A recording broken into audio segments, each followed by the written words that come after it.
Live from New York City for our audience worldwide, Bloomberg's The Fed Decides starts right now. This is a special edition of Bloomberg Surveillance with Jon Ferro, Lisa Abramowicz, and Tom Keene. Bloomberg Surveillance, The Fed Decides.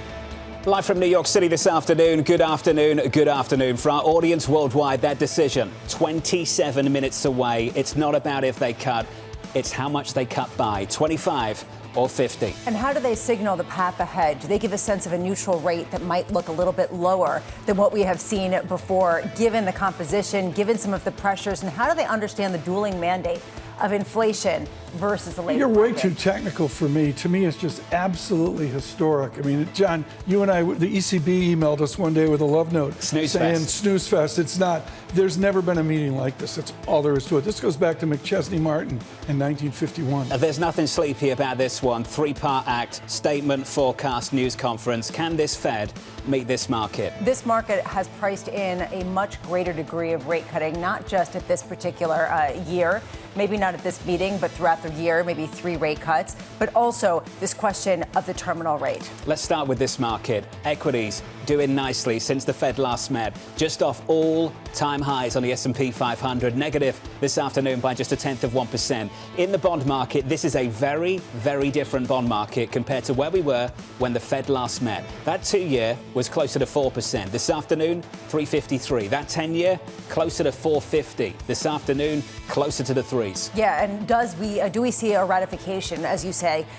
Do we get a sense that that is what a lot of the Fed officials are thinking? Coming up shortly, we'll get the views of PGIM's Greg Peters, Kathy Jones of Charles Schwab, and SocGen's Subhadra Rajappa. They'll be taking us up to that Fed rate decision at 2 p.m. Eastern. As John said, it is a 2-part act, 3-part act. Immediate reaction as we wait for the press conference with JP Morgan's Bob Michael, Diane Swank of KPMG, and Deutsche Bank's Matthew Lazzetti. And finally, breaking it all down, Chair Powell's news conference has already happened, and we will be speaking with former New York Fed President Bill Dudley and BlackRock's Jeff Rosenberg. That is a stacked lineup right there through the next few hours. Joining us around the table, Greg Peters of PGIM Fixed Income. Greg, good afternoon. It's good to see you. Great to be here. Can this Fed meet this market? Doubtful. There's a lot of drama around this current meeting. It seems to me it's almost like a B-rated drama with interesting subplots. So I think 25 is obviously assured. There is a remote chance of 50, but it's all about kind of the inside. What does the SEP look like? How do we parse out kind of the new participants? How political is it? How much gamesmanship is going on? So that's the interesting twist of it. But the end result, I think, is uneventful, honestly. So the B-rated drama, I want to get into this. Mean Girls, is that essentially what you're going to be looking for? I was thinking more like Sunday night movie at midnight type of thing. Well, hold on a second. Yeah. But this is important. How do you view the B-rated movie aspect of this, given that some of the personalities and projections might actually become the mainstream, the sort of core of the Fed's opinions come 2026? Yeah, no, that's quite right? So, I think we'll learn more over time. And so we'll see how, quite frankly, politicized the Fed is internally. And we'll see that through the SEP and the forecast. Increasingly, you'll see it through the speeches. But I guess the point today is you might see it through the dissent side, right? And so it feels like most people believe there's 3 dissents, the ease more, but there's also a possibility of dissents on the other side. So that could actually really show some bedlam kind of within. I personally don't think it's a bad thing. I think just having consensus all the time isn't constructive, but how this is manifesting this time might be a little different because it's playing a different game, maybe a little more political than normal. Anna Wong's watching the Kansas City Fed chief, the president, I should say, to see what he does. I want to go where Lisa was. I was kidding her about the mandates, but we've got an inflation study, a job study. 7 years ago, pre-pandemic, Stephen Roach of Morgan Stanley wrote a blistering critique of the Fed on asset bubbles. It's your fault, because you at PGIM have priced bonds to perfection, price up, yield down. Does he have to address today the bond market asset bubble and the equity market asset bubble? We're seeing China stocks to the moon and the rest. I don't think that's part of the calculus, honestly. I think the clear focus is on inflation and labor. the asset bubble is not, I think, part of the thinking at this current point. You go back to Greenspan, and it took years for that irrational exuberance to play out. So I think there was a lesson there. But I do think the mandate is more tilted towards growth than inflation. And what that means for 2026, what I don't think enough people are talking about is what does 2026 look like? So if you have an environment where you have a fiscal thrust coming through, which is expected, you have a more accommodative central bank, you have kind of the pull forward of AI productivity, what does that do to inflation? And what does that do to growth? And so if you run an economy really hot, then that could change how the Fed thinks about the rate path next year. I'm very, very pleased you've brought up this issue. This could well be the last time we get a forecast from Chairman Powell without knowing who the next Federal Reserve Chair is actually going to be. By the time you get to December, we can have a pretty good idea of what the post-Powell world looks like. Mark Cabana of Bank of America asked a really provocative question this morning, and he's asked it a few times. Why would they stop at 3? Why would they just stop at 3%? How hot is this Fed with new leadership willing to run things? Well, you have to hope for the credibility factor, right? And so I think there's two different minds here. So there's a mind of, getting into the role. But then I think ultimately your reputation is bond, so to speak, right? So, I don't think anyone wants to taint their own reputation or really taint the reputation of the Fed itself. So I do think they'll be contained by that. But it is an open question. We don't know. So there is a bias to be more easy, I think. But where neutral is or where, being accommodative is always an open question. And I think we'll test that thesis in 2026 for sure. This is a compelling point, the idea that the discipline will be imposed by the bond market. And ultimately, the bond vigilantes will come back, particularly at the long end, and will impose a sense of restraint on the Fed and on the administration. Do they still exist if there, say, is yield curve control or, say, some sort of creative balance sheet use? That's exactly the point. I actually don't think there's such a thing as a bond vigilante. I think that's an artifact from the past.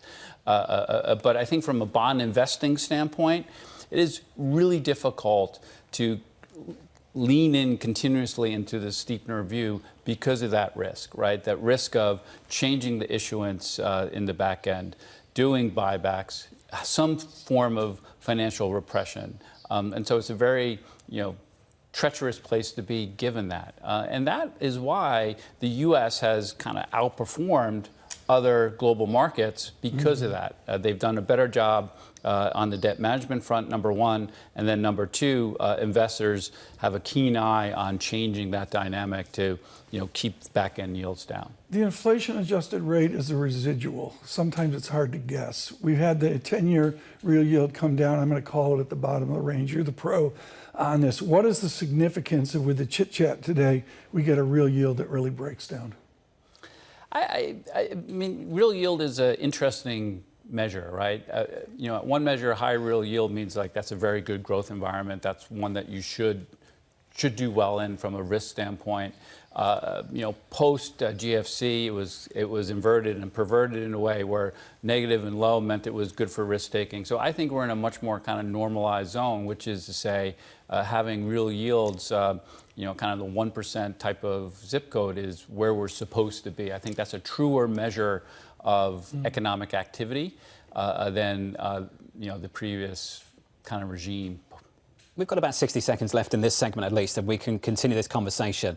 How are you thinking about the relationship between the debate at the front end of the curve and the story further out along the curve? Are the two things connected right now? If they drop yields at the front end, what happens to the long end? Well, they're connected and they're not all at the same time. So the front end of the curve is a much cleaner place to invest, right? Because it is clearly driven by central bank policy. So the closer you get to that central bank policy reaction function, the cleaner it is. As you go out the curve, yes, it's driven by central bank policy action, of course, but it's driven by so many other factors that are beyond your control, right? It has to do with inflation, of course, growth expectations, and this pesky term called risk premium. Brilliant. John, does Dr. Myron know that? I think Governor Myron does. I've got some respect for Governor Myron. Going into this meeting, he doesn't strike me as the kind of guy who takes big swings in the meeting. Will he take big swings when it comes to the dissent? I think that's a very, very different question today. I don't think he's going to go in and be rude to people and tell them they're all doing a horrendous job. But he could well be a little bit more aggressive with that dissent if we do indeed get one. In other words, 100 basis point rate cut. Is that what he thought it was deserved? Is that what we're going to come out and speak to later today? That, I think, is really I'm not sure interesting. how much credible a number closer to 100 would be. Does that rule him out for any kind of Fed contender? Greg Peters is going to stick with us. Greg, it's good to have you with us. Up next on the program, Kathy Jones and Subhadra Rajappa.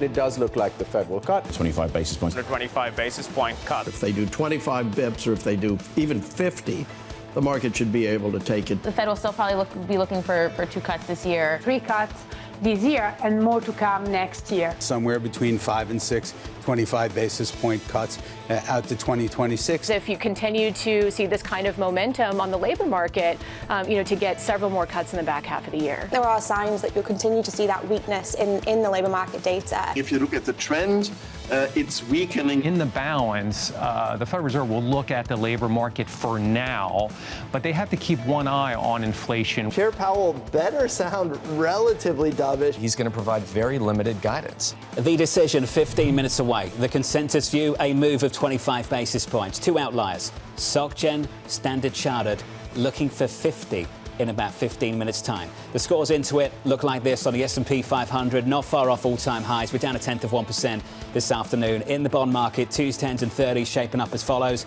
Your bond yield curve looks like this. Yields higher by 4 basis points to the front end, 3.54. We have rallied a lot at both the front and the long end over the past 6 weeks. Yeah, and we've seen even a rally in credit. Just to give you a sense of just how much 10-year yields have rallied.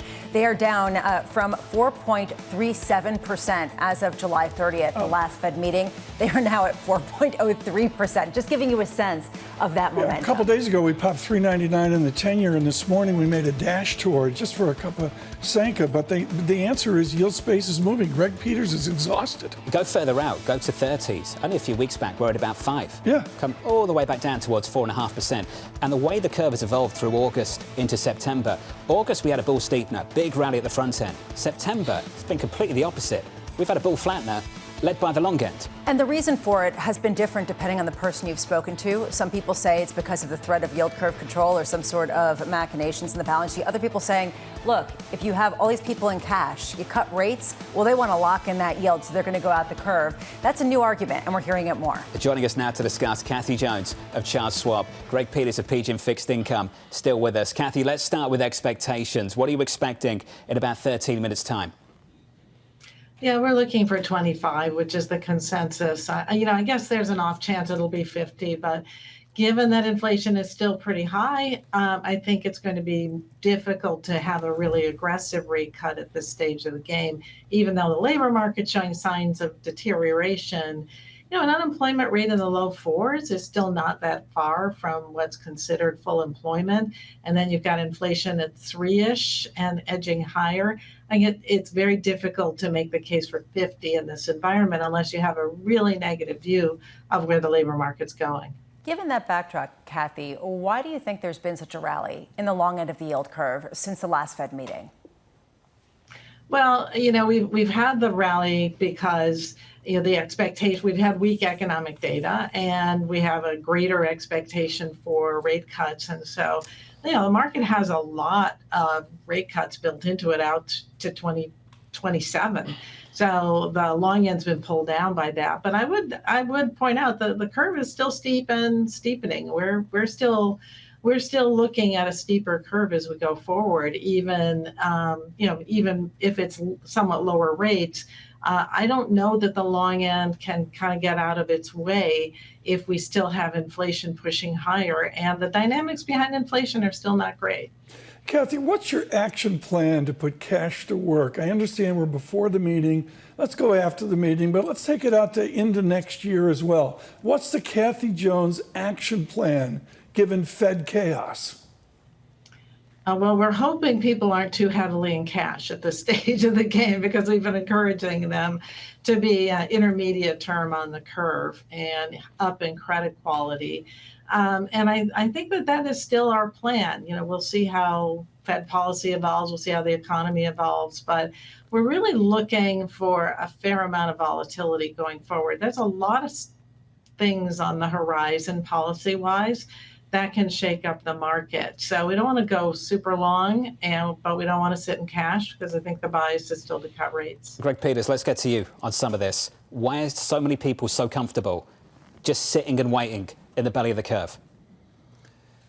Because they're positive carry, right? You positive carry and roll. It's the bond investor's dream. And so you look at just the level of yields, the steepness of the curve.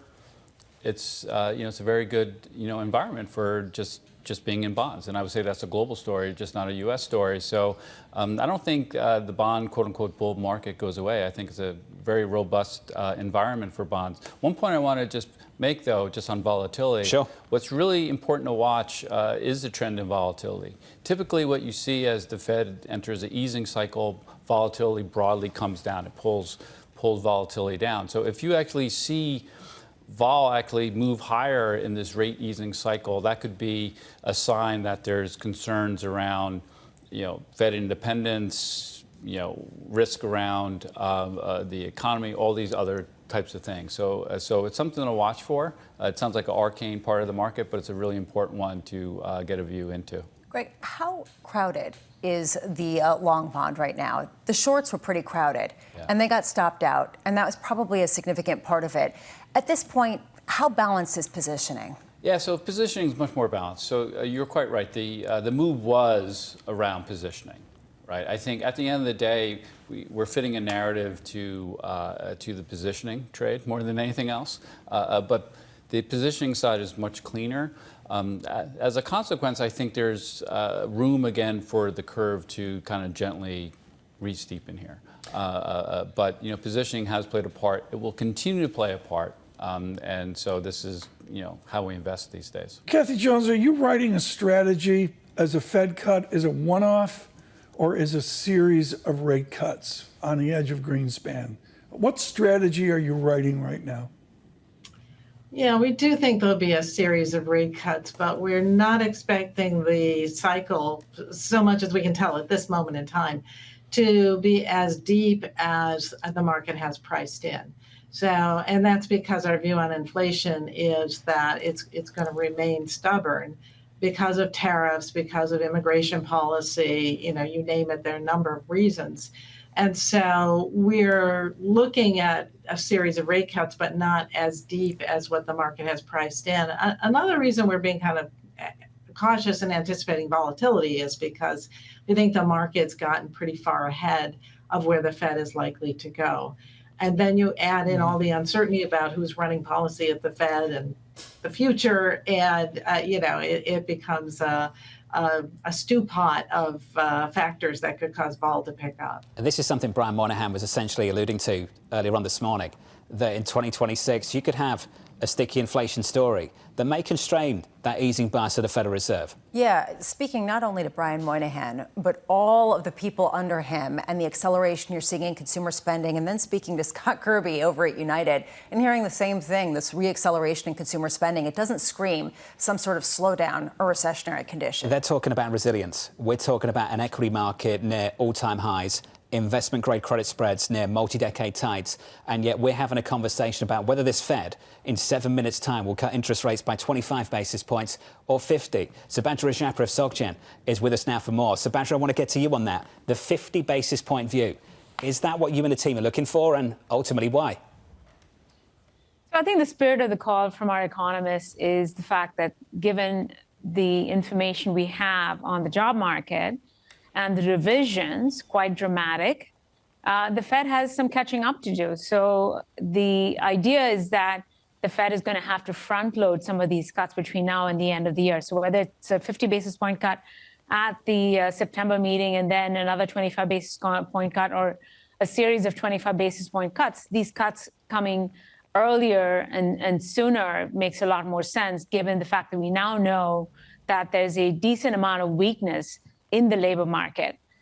That said, I mean, I am sympathetic to the market pricing of cuts, which is calling for, 3 cuts, but kind of more spread out as opposed to 50 basis points at the September meeting. The data, especially recent data, the retail sales data has been very strong.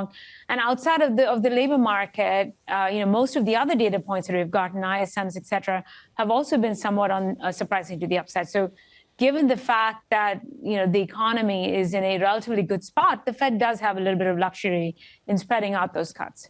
Subhadra, you're talking about the evening special on Sunday on C-SPAN. We want to talk about the B movie, at least as Greg Peters was talking about earlier, the sort of drama in the background. In other words, to put it bluntly, how much does it really matter to you as a bond strategist what Stephen Myron says, given that he is a new governor and he has the full backing of the president? It does matter. I think words do matter. I think the fact that if at least optically, when you have maybe 3 governors dissenting for the first time since the late 80s, I think that that's really going to stand out. And what will be interesting is if you actually have dissents on the hawkish side.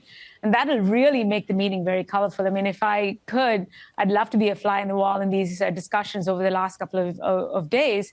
But again, I think that these statements and sentiments do carry value.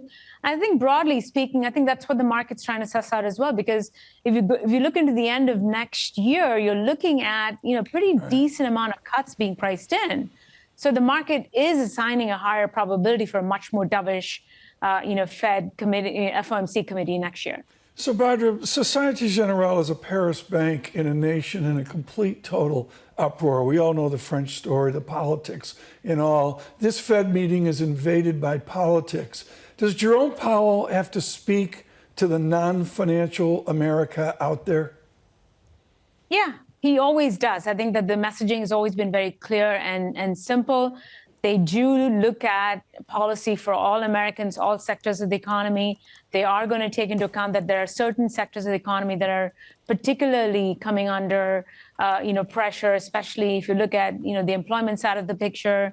We still have haves and have-nots economy. So Powell, I think, is going to be very, very focused on trying to keep basically all constituents of the economy in mind while changing policy. And that's part of the reason why I think it makes sense for them to front-load cuts, this year. Kathy, 4 minutes, less than 4 minutes until we get that decision. If you were in the press conference, what would your one question be to Fed Chair Jay Powell, if you had one? Well, I'm going to assume that whoever went before me asked about squaring up the dual mandate with the rate cut. And I would go on to ask a bit more about the concept of maturity matching on the balance sheet. This is something Governor Waller has talked about, and I think Stephen Myron might embrace as well.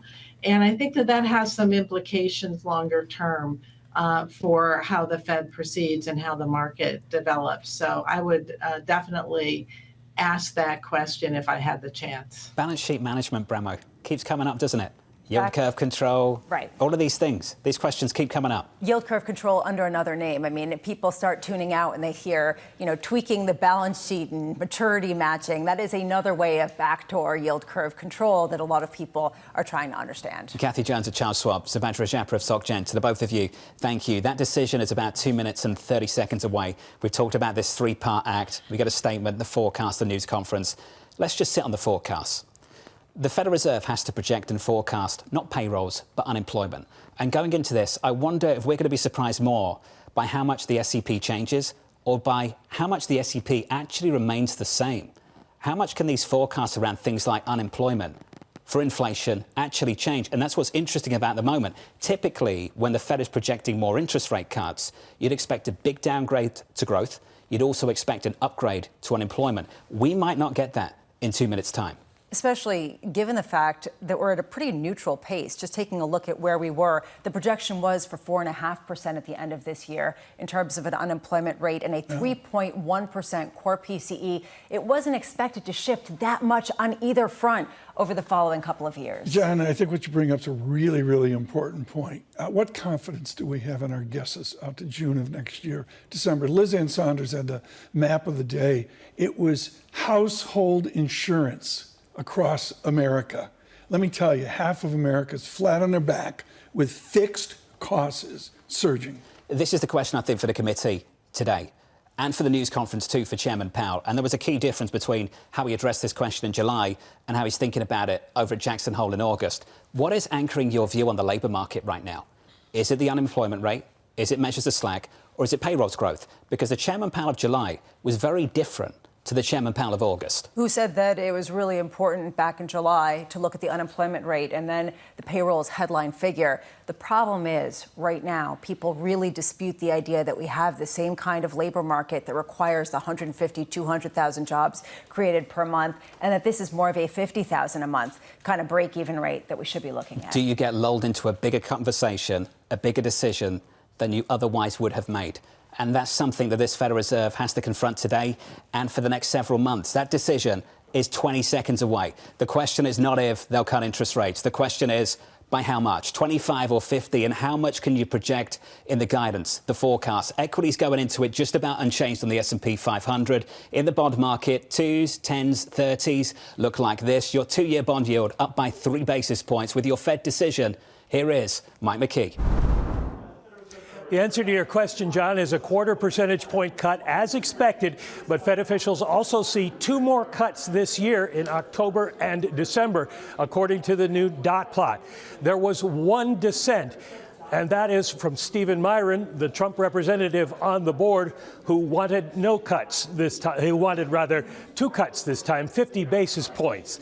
Next year, the committee sees only 1 cut so far, but the dispersion is very wide. And the very bottom dot for next year is at 2.75%, suggesting, once again, that is Stephen Myron. The committee sees that the risks to that they are attentive to the risks of both sides of their mandate, but they say the risks to the downside for unemployment have increased, and that's the reason that they are cutting rates today. They also adjust the forward guidance in the statement to drop the word extent and just say in considering additional changes to the target range in the future, they will consider all kinds of options. There is no real change to their economic forecasts, but we don't know exactly why that is, whether it's because Myron contributed different numbers than others, or Anna Paulson, the new Philadelphia Fed president, contributed different numbers than others. But the growth rate is marked up for this year to 1.6% from 1.4%, and the unemployment rate is unchanged at 4.5%. PCE inflation at 3% is unchanged from their July forecast, and core PCE inflation unchanged at 3.1%. There's no change overall to the balance sheet. And once again, there was one dissent, Stephen Myron, the new member of the board from the Trump administration. The rest of the board, including Mickey Bowman and Chris Waller, satisfied with moving the rate down to the range of 4 to 4.25%. Mike McKee, thank you, sir. Stay close. We'll take some time to internalise what we've just heard from the Federal Reserve.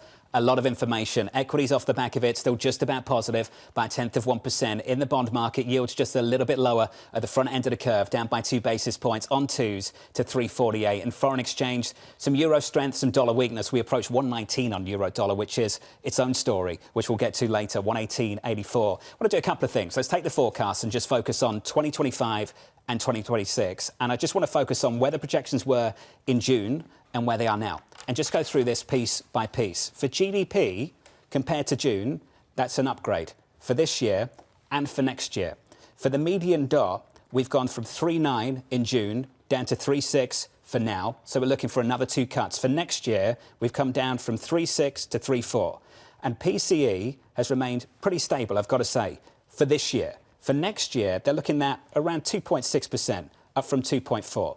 So just get into this a little bit more. What an odd decision we've got here, Bramo, that this Federal Reserve, and you don't usually see this, has cut interest rates by 25 basis points, has increased by just one interest rate cut relative to where we were in June for this year.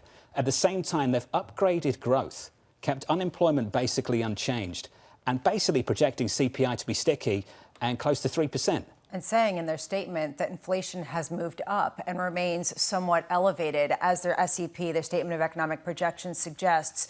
So then why is the bond market rallying? Why are yields down, even at the long end, if this is basically the projection that inflation will remain high and they will cut into that inflation? And what this hints at, and this I think is really going to be interesting, is this clear desire by the Federal Reserve to overweight the economy, even allowing inflation to run hot, and they will keep cutting despite that inflation. That is what is getting translated into this market. I want to cross back over to Mike McKee if he's still with us and hasn't run off to the news conference just yet. Is Mike there? Good. Mike, I want to come back to you. How original is to see this, to see a rate cut, to see the projection of more to come, at the same time all these other things are happening with the forecast? How can you explain that? Well, I think there's two possibilities, and they both center around the new members on the board, Anna Paulson from the Philadelphia Fed, and most probably Stephen Myron. When you look at the range of the forecasts for GDP, they moved up the bottom range and the top range, and the same is true with the unemployment rate. It didn't move at all, but inflation didn't move. And it seems that Myron probably put in stronger growth, lower unemployment, and at least unchanged or lower inflation going forward. And that probably accounts for the changes in the forecast.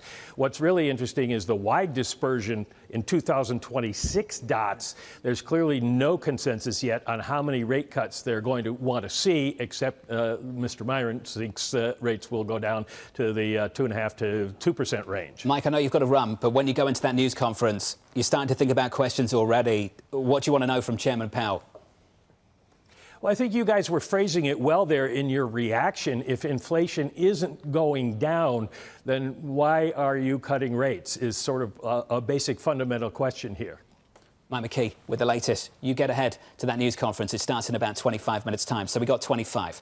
The Federal Reserve ultimately met the market for 2025. 2026 is a little bit more interesting because this market, Bramo, as you know, is much more aggressive on rate cuts for next year than this Federal Reserve, based on the median dot in the Federal Reserve's projection, because as Mike McKee just indicated, the dispersion, which is something you talked about, the spread of the dots for next year is incredibly wide. And it makes one wonder if a certain dot has a greater weight than other dots, given the fact that the market is moving on the idea of more cuts, even though some of the other dots suggested only 2 cuts this year and relatively few next year. And the Statement of Economic Projections talks about a Fed funds rate that ends next year well above 3%. We are now below that in the futures market. Something you're interesting, you got a median, you got a central tendency, you got a home in the range and all that. Guess what? There's not a median statistic here above 2%. Is sub 2% economic growth politically acceptable coming up on an election in 2026? I don't think so. The answer to that is no. No, which is why this the administration, is the edge of Europe, is what I'm looking at. To your point, TK, which is why this administration would like this Federal Reserve to be a lot more aggressive than these dots would imply. Which is the reason why the market is hearing exactly what you're pointing out, that is not an acceptable kind of reality. And that's why I think it'll be very interesting to see how Fed Chair Powell really gets behind this. Greg Peters, you're following the story as it evolves. What's your initial takeaway? Yeah, so the initial takeaway is definitely prioritizing growth. Not surprised that Myron was far afield. I am surprised by only one dissent, though. But I think most people thought, myself included, you'd have 3. But I think the question that we're not asking is inflation itself. So is embedded in that forecast, is it still I'm sorry to say, transitory inflation component driven by tariffs that roll off over time? And so if indeed that is factoring in to the Fed, forward thinking, then that does mean there's more room for cuts because they're not as worried about that inflation component. So I would just be hesitant to look at the inflation number in abstract. I think what's driving it underneath is the key. To your point, there is a very clean, dare I say, convenient glide path back down to 2% in the forecast from 3.1 to this year, 2.6 for next, 2.1 after that, down to 2 for core PCE. Yeah, there's a big rebuttal on that, and that is in the dollar. And you mentioned this earlier. And the idea that long-term bonds yields are falling, You're seeing a rally across the board in everything but the dollar, which just hit the lowest levels going back for the entirety of this year. That is speaking volumes about exactly what you just pointed to. We just took out 119 on euro dollar. Let's head over to Europe and catch up with Bob Michael at JP Morgan in the heart of foreign exchange in the city of London. Bob, great to get your thoughts. You've had about 8 minutes to go over this one. What jumps out to you, sir? Couple things jump out. Greg's right. One dissent was surprising. We certainly thought there would be 3 pushing for 50 basis point rate cuts and possibly 2 suggesting nothing. And then also the fact that 2 rate cuts were pulled forward into this year. We thought there would just be 1 more for this year.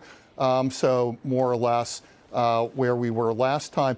It tells me that this is a Fed that locked arms, felt this was time to reduce policy from what was surprisingly restrictive to them. They were probably shaken by the labor market revisions and thought, wow, we've kept policy a lot more restrictive than we thought. Let's start getting to neutral and let's do it in unified fashion. I think this is good for the markets.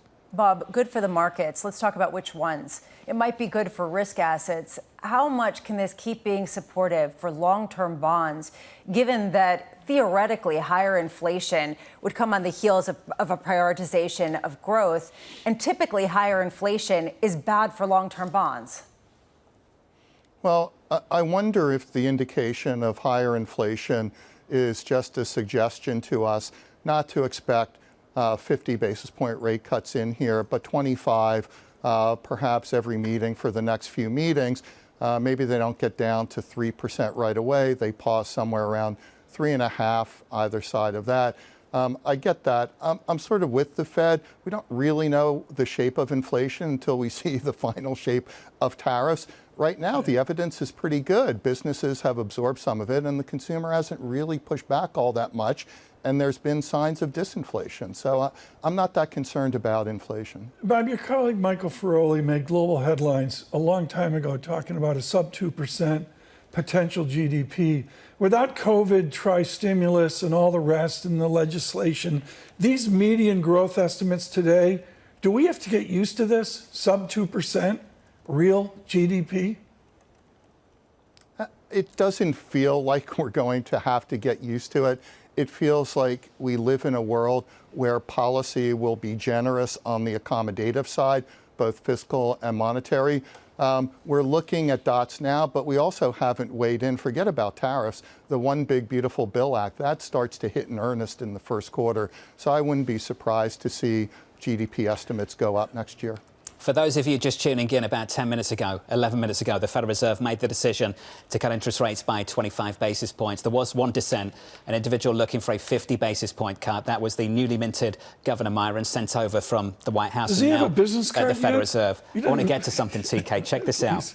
Go to the dot plot and the projections. And if you go to the dot plot and you look at 2025, there is a very lonely dot at the very bottom of the screen, and it's sub 3%, not for next year, but for this year. There is a dot there just below 3% for 2025. Now, we were all asking, and of course, when you follow those things, there are no names on the dots. You don't know who they belong to, but I think we've got a pretty good idea who this might have come from. We've been asking how aggressive Governor Myron might be. The dissent is one story. The push for a whole lot more for the year ahead. You mean 125 basis points of rate cuts by the end of this year seems a little bit aggressive? Look, to me, that is notable, and it might be exceptional for people to hear that and absurd if you think about the growth in the economy. And yet, how much is the market trading off this? And I wonder, how much does this have disproportionate weight in the market? Because this is someone who really is coming with the backing of the president and could be some sort of signification of who he might pick next year. I can see this picture out the corner of my eye. So let's take this picture. And for our audience at home, I'm just going to articulate what we see on the screen right now. So you've got this lonely dot for 2025. And then in 2026, you've got this additional story to think about. This massive spread in expectations from individual policymakers at the Federal Reserve. Lisa, they have got absolutely no idea what 26 brings, what 27 brings. Correct. This is a low conviction Federal Reserve, and you've got to bear that in mind when you go into this news conference. These guys are not gods.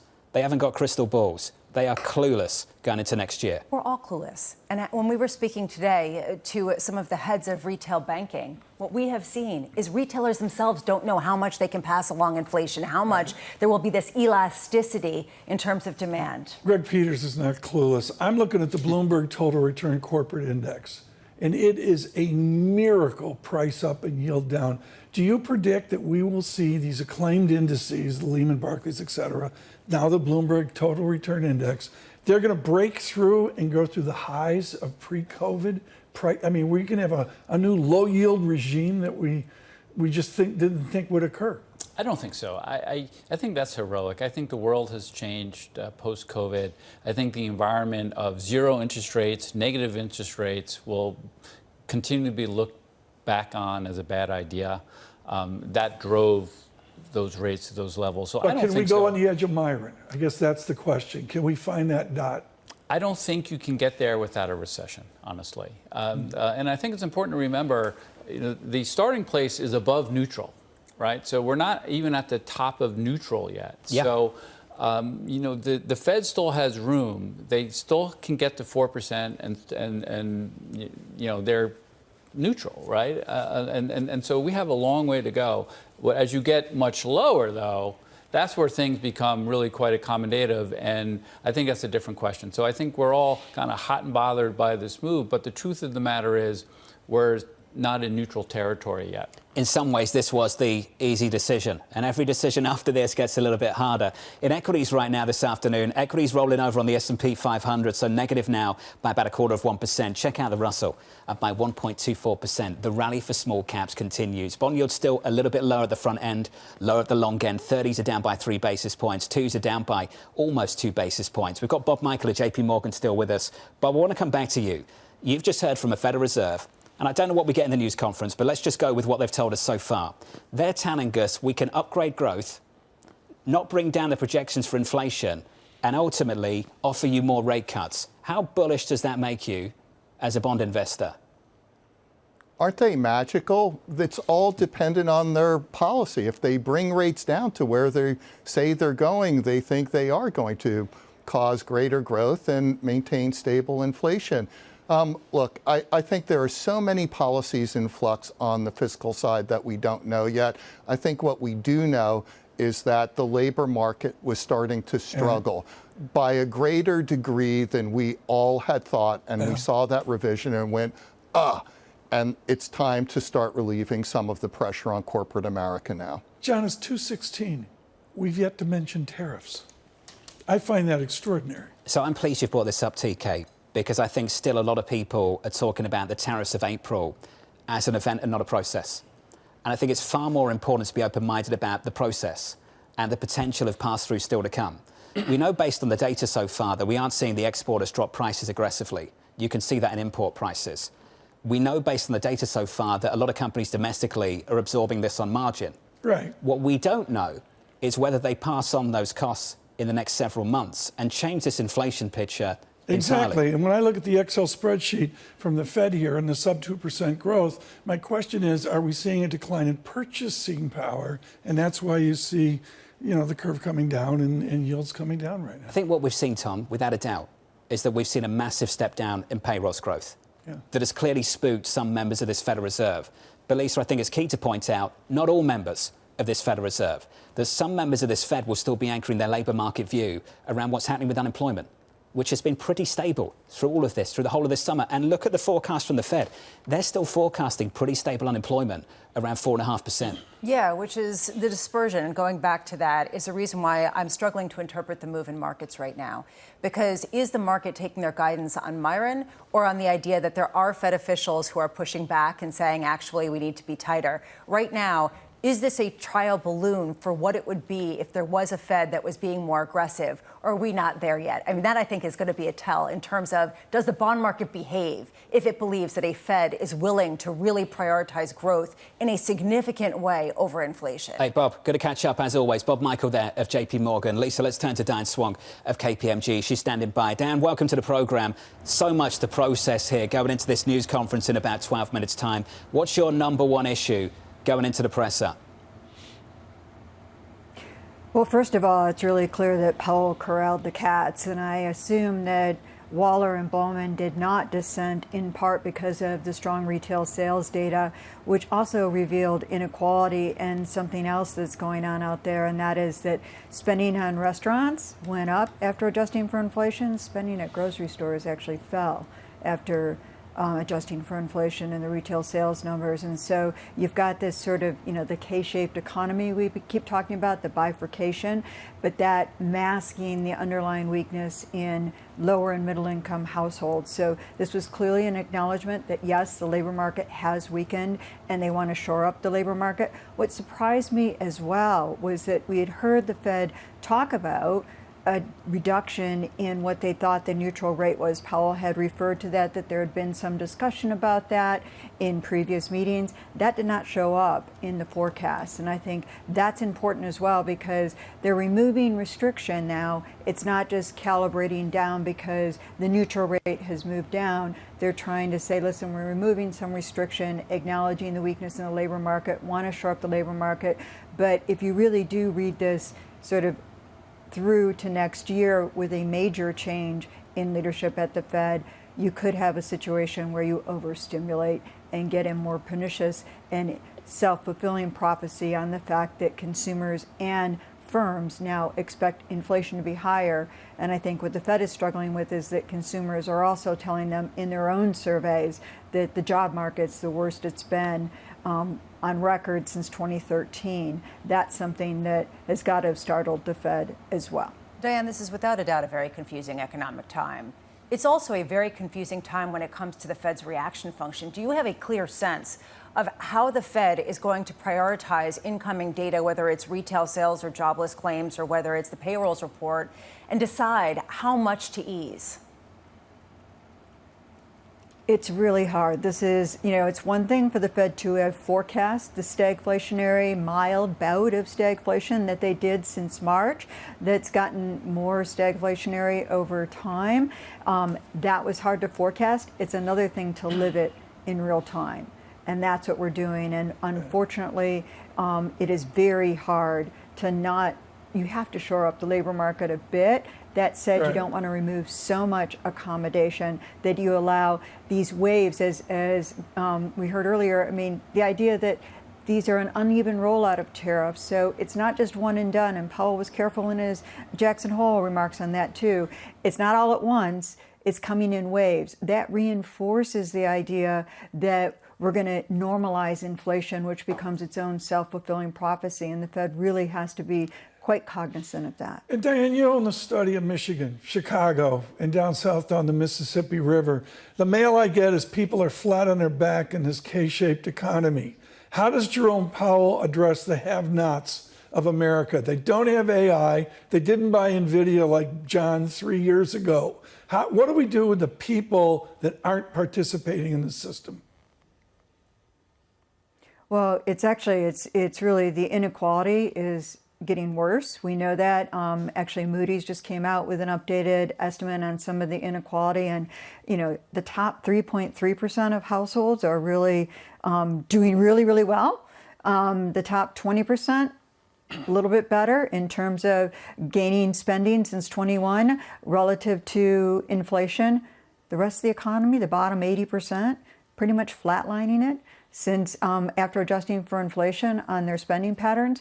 That's a really tough position to be in, and it gets to the heart of what we're still dealing with is the embers of the pandemic inflation were still smoldering when you added on the tariff-induced increases in prices. And that's what's really tough for the Fed to deal with and for the average American, because remember, even when the labor market was much more robust, when inflation flared, the majority of Americans believed we were in a recession because their purchasing power was eroding and they were losing ground. And I think that's very important because it really gets to the corrosive nature of inflation. And at the end of the day, you cannot get full employment sustained unless you really derail inflation. What we don't know is if this will just be a couple steps up and then just come off, or if it will be more persistent. And that's what he's going to have to emphasize at the press conference today, is that they're going to be mindful to watch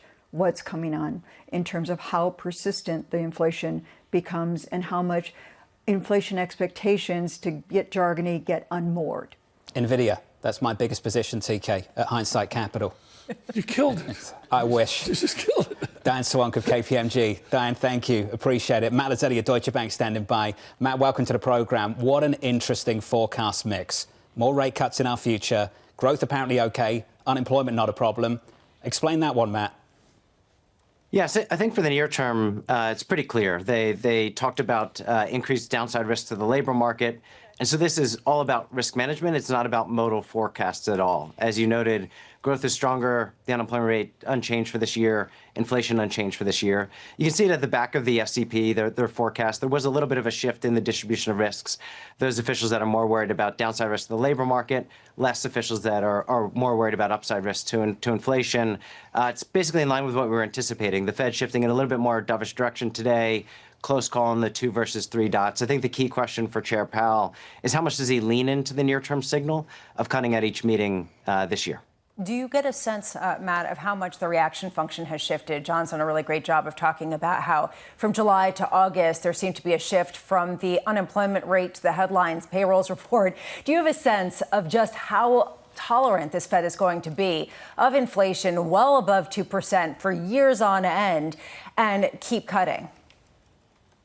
Look, I think they're showing us that they're pretty tolerant above target inflation. In fact, if you look at their forecast for next year, they actually raised their inflation forecast by 0.2. They raised their growth forecast. They lowered their unemployment rate forecast, and yet we see a lower Fed funds rate.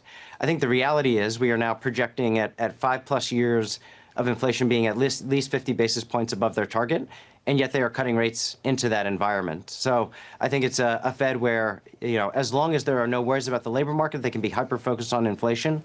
But once some of those concerns about the labor market really manifest, you see a pretty dovish shift. And I think that's what we saw from Chair Powell at Jackson Hole, and we're seeing it manifested now through the dot plot. Matt Lazzetti, Diane Swank brought it up, and many others have as well. We're all focused on tariffs and substitution. Are we seeing a decline in purchasing power here? Is there an income effect from tariffs that the Fed has to fold in? And what is this, John? 50 more beeps they're going to do by the end of the year? Potentially, yeah. Widespread of estimates, though, TK. Win one of them. 125. TK, Spurs are doing all right. Yeah, they are. They're doing all right. Matt, purchasing power here. This is a huge issue for Americans, isn't it? It is, no doubt. But, I think the main area where you would first see that is through consumer spending data. And I take Diane's point and the points earlier that there's great dispersion around that data, with that being driven by higher income households. At the same time, GDP growth is tracking above 3% in Q3. It was above 3% in Q2. Retail sales are robust.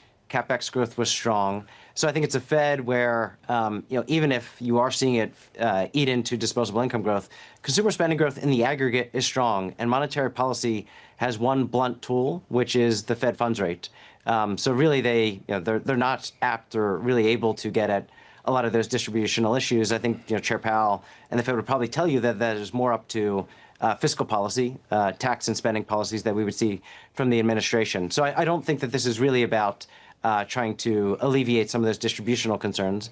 I think it's concerns about the aggregate labor market, which is not being manifested in strong growth at this point in time, and them just trying to get ahead of it and taking out some insurance against that. Matt Lazzetti, appreciate it. One of the best, Matt. Thank you, sir. Matt Lazzetti there of Deutsche Bank. The news conference a few minutes away. We often hear people come on the programme and say, I expect it to be dovish. And really the response to that should always be dovish to what?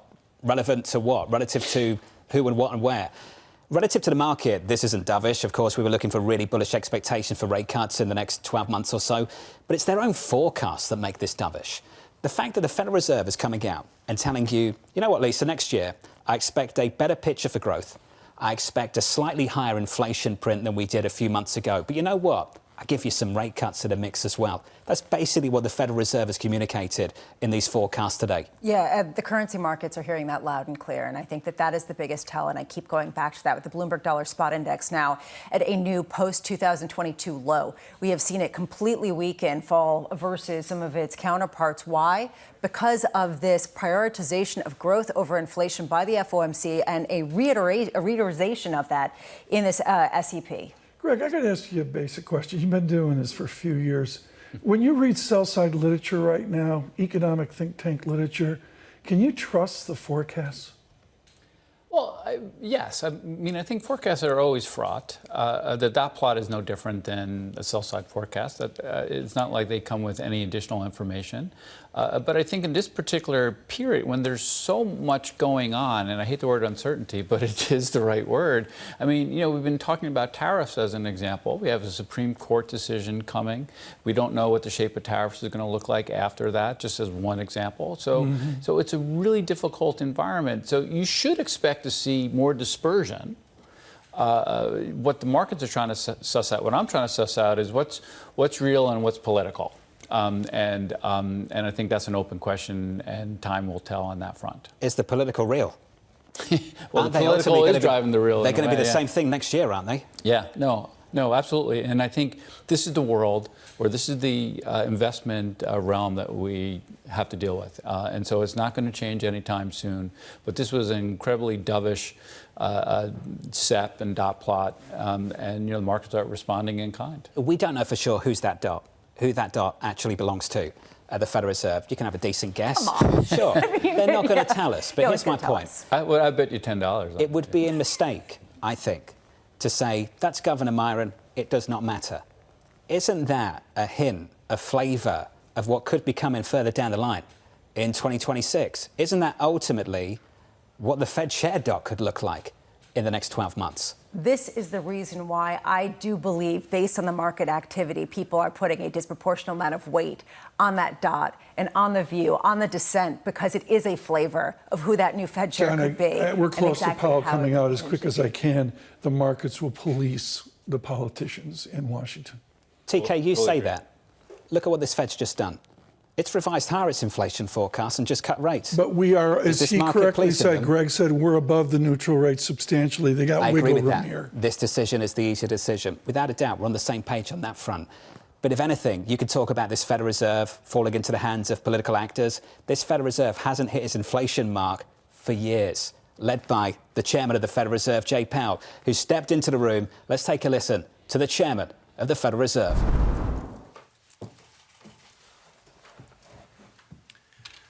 Good afternoon. My colleagues and I remain squarely focused on achieving our dual mandate goals of maximum employment and stable prices for the benefit of the American people. While the unemployment rate remains low, it has edged up.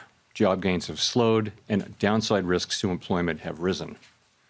At the same time, inflation has risen recently and remains somewhat elevated. In support of our goals and in light of the shift in the balance of risks, today, the Federal Open Market Committee decided to lower our policy interest rate by 1/4 percentage point. We also decided to continue to reduce our securities holdings. I'll have more to say about monetary policy after briefly reviewing economic developments. Recent indicators suggest that growth of economic activity has moderated. GDP rose at a pace of around 1.5% in the first half of the year, down from 2.5% last year. The moderation in growth largely reflects a slowdown in consumer spending. In contrast, business investment in equipment and intangibles has picked up from last year's pace. Activity in the housing sector remains weak. In our summary of economic projections, the median participant projects GDP to rise 1.6% this year and 1.8% next year, a touch stronger than projected in June. In the labor market, the unemployment rate edged up to 4.3% in August, but remains little changed over the past year at a relatively low level. Payroll job gains have slowed significantly to a pace of just 29,000 per month over the past 3 months. A good part of the slowing likely reflects a decline in the growth of the labor force due to lower immigration and lower labor force participation. Even so, labor demand has softened, and the recent pace of job creation appears to be running below the break-even rate needed to hold the unemployment rate constant. In addition, wage growth has continued to moderate while still outpacing inflation. Overall, the marked slowing in both the supply of and demand for workers is unusual. In this less dynamic and somewhat softer labor market, the downside risks to employment appear to have risen. In our SEP, The median projection for the unemployment rate is 4.5% at the end of this year and edges down thereafter. Inflation has eased significantly from its highs in mid-2022, but remains somewhat elevated relative to our 2% longer-run goal. Estimates based on the Consumer Price Index and other data indicate that total PCE prices rose 2.7% over the 12 months ending in August, and that, excluding the volatile food and energy categories, core PCE prices rose 2.9%. These readings are higher than earlier in the year as inflation for goods has picked up. In contrast, disinflation appears to be continuing for services. Near-term measures of inflation expectations have moved up, on balance, over the course of this year on news about tariffs, as reflected in both market and survey-based measures. Beyond the next year or so, however, most measures of longer-term expectations remain consistent with our 2% inflation goal. The median projection in the SEP for total PCE inflation is 3.0% this year and falls to 2.6% in 2026 and to 2.1% in 2027. Our monetary policy actions are guided by our dual mandate to promote maximum employment and stable prices for the American people. At today's meeting, the committee decided to lower the target range for the federal funds rate by a quarter percentage point to 4 to 4.25%, and to continue reducing the size of our balance sheet. Changes to government policies continue to evolve, and their effects on the economy remain uncertain. Higher tariffs have begun to push up prices in some categories of goods, but their overall effects on economic activity and inflation remain to be seen. A reasonable base case is that the effects on inflation will be relatively short-lived, a one-time shift in the price level. But it is also possible that the inflationary effects could instead be more persistent, and that is a risk to be assessed and managed. Our obligation is to ensure that a one-time increase in the price level does not become an ongoing inflation problem. In the near term, risks to inflation are tilted to the upside and risks to employment to the downside, a challenging situation. When our goals are in tension like this, our framework calls for us to balance both sides of our dual mandate. With downside risks to employment having increased, the balance of risks has shifted. Accordingly, we judged it appropriate at this meeting to take another step toward a more neutral policy stance. With today's decision, we remain well positioned to respond in a timely way to potential economic developments. We will continue to determine the appropriate stance of monetary policy based on the incoming data, the evolving outlook, and the balance of risks.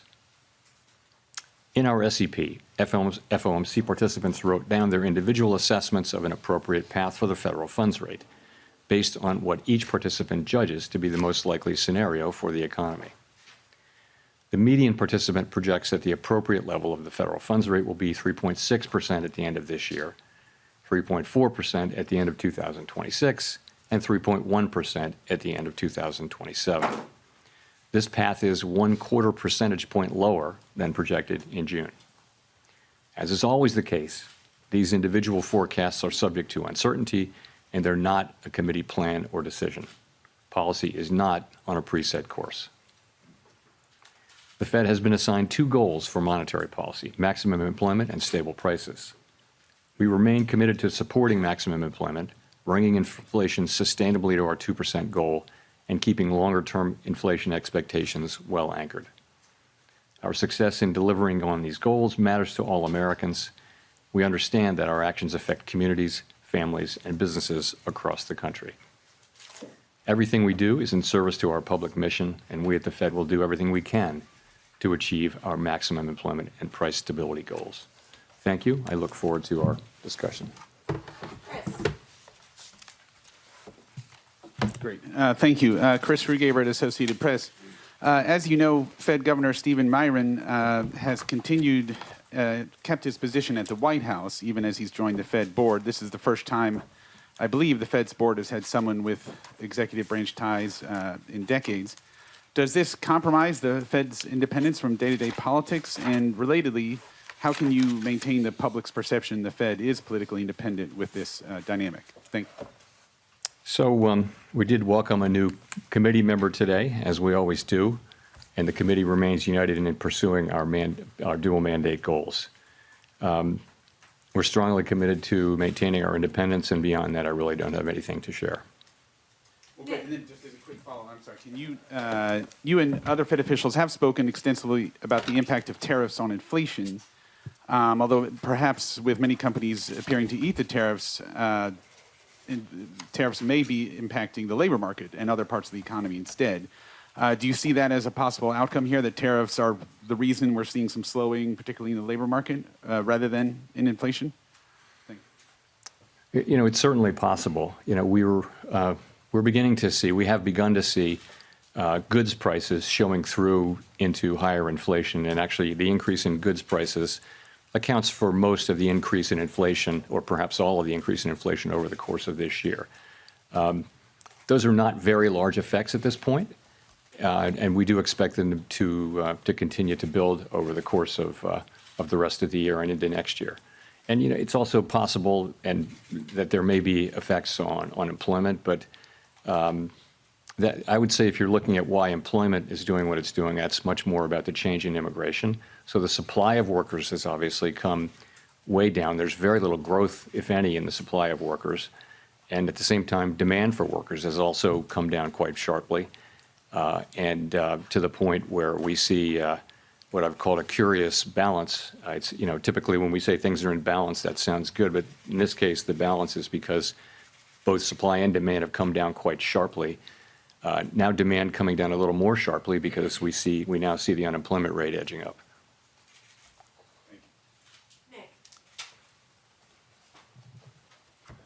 Nick Timmeros of the Wall Street Journal. Chair Powell, do economic conditions and the balance of risks no longer warrant a restrictive policy setting? So I don't think we can say that. What we can say is this, that over the course of this year, we've kept our policy at a restrictive level, and people have different views, but a clearly restrictive level, I would say.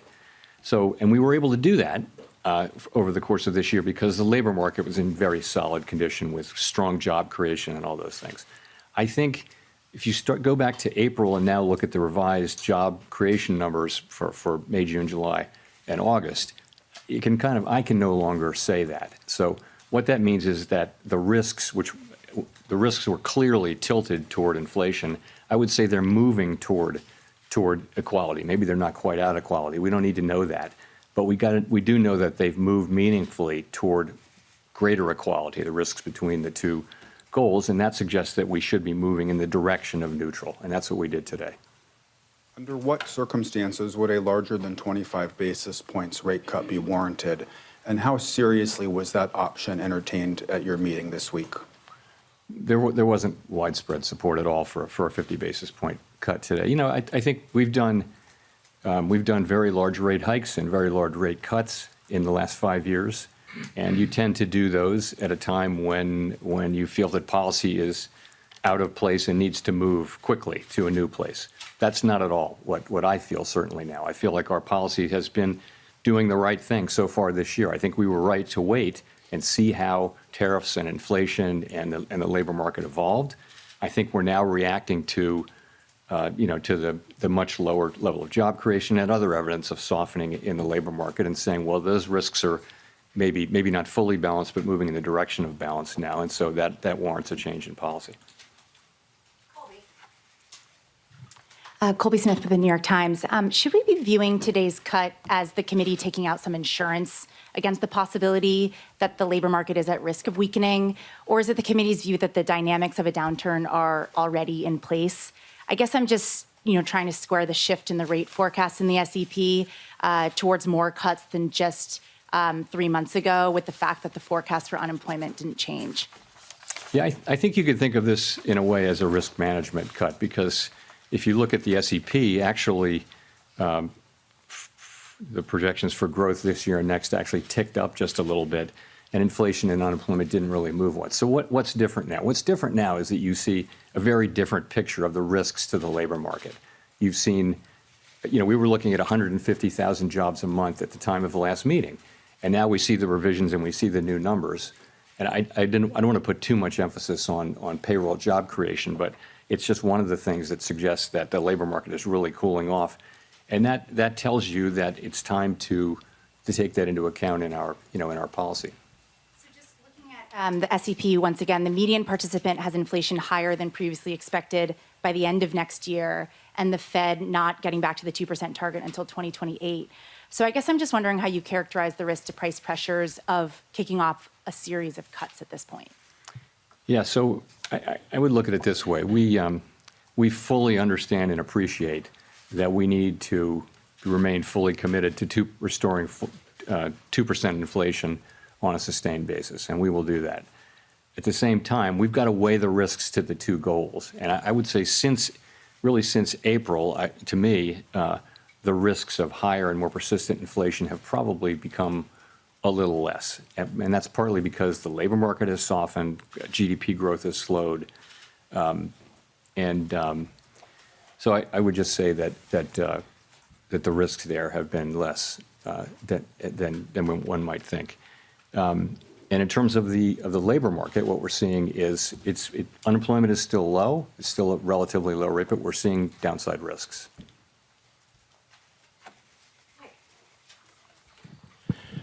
Michael McKee from Bloomberg Radio and Television. I'm a little confused by your explanation of the Fed cutting rates because of unemployment. If you think that most of what's happening in the employment area is related to immigration, which your rate cuts wouldn't address, how do you see that as more important than inflation, which has remained almost a full percentage point above your target? Well, I was saying that what's happening in the labor market has more to do with immigration than it has to do with tariffs. That was the question I was answering.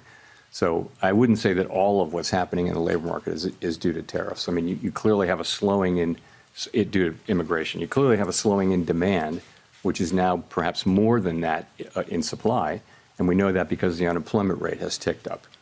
So, that's what I meant by that. I think a follow-up.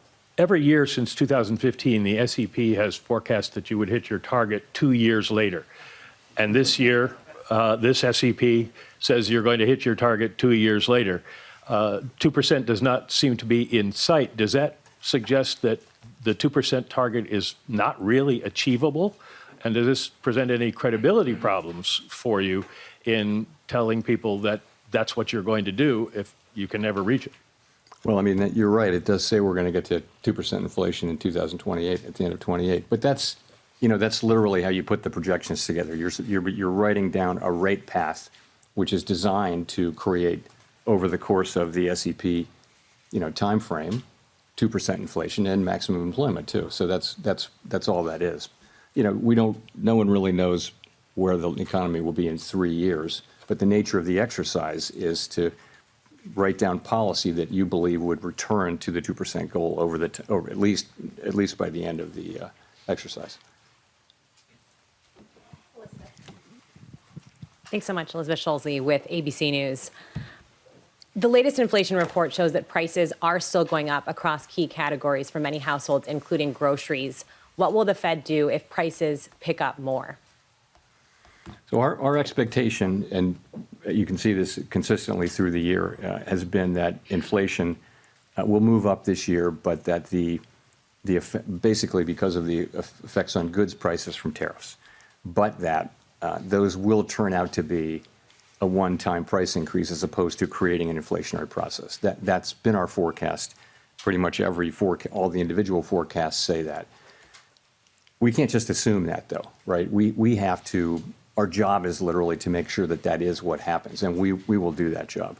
Right now, the situation we're in is that we see inflation. We continue to expect it to move up, maybe not as high as we would have expected it to move up a few months ago.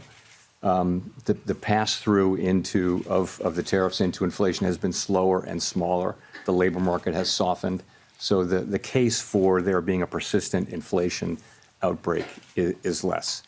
And so that's why we think it's time for us really to acknowledge that the risks to the other mandate have grown and that we should move in the direction of neutral. So what will we do? We'll do what we need to do, but we have two mandates and we try to balance them. for a long time, our framework says that when our two goals are in tension, this is quite an unusual situation. How do we decide what to do? Because our tools can't do two things at once. What we do is we ask which is farther from, how far is each from the goal and how long is it expected to get to the goal. So, and then we think about those things and we see, as I mentioned, our policy had been really skewed toward inflation for a long time, really. Now we see that there's downside risk clearly in the labor market, and so we're moving in the direction of more neutral policy. How concerned are you about the slowdown in the jobs market for households at home, especially younger Americans struggling to land a job? So it's an interesting labor market, and obviously we think it's appropriate that we reduce our rates so that we become more neutral, which presumably will be better for the labor market. You see people who are sort of more at the margins, so kids coming out of college and younger people, minorities are having a hard time finding jobs. The overall job finding rate is very, very low. However, the layoff rate is also very low. So you've got a low firing, low hiring environment, and the concern is that if you start to see layoffs, the people who are laid off there won't be a lot of hiring going on. So that could very quickly flow into higher unemployment. In a healthier economy, healthier labor market, there would be jobs for those people. But now the hiring rate is very, very low. So that's been a growing concern over the last few months. And it's one of the reasons why we think it's appropriate that we begin to shift our policy focus toward a more balanced one.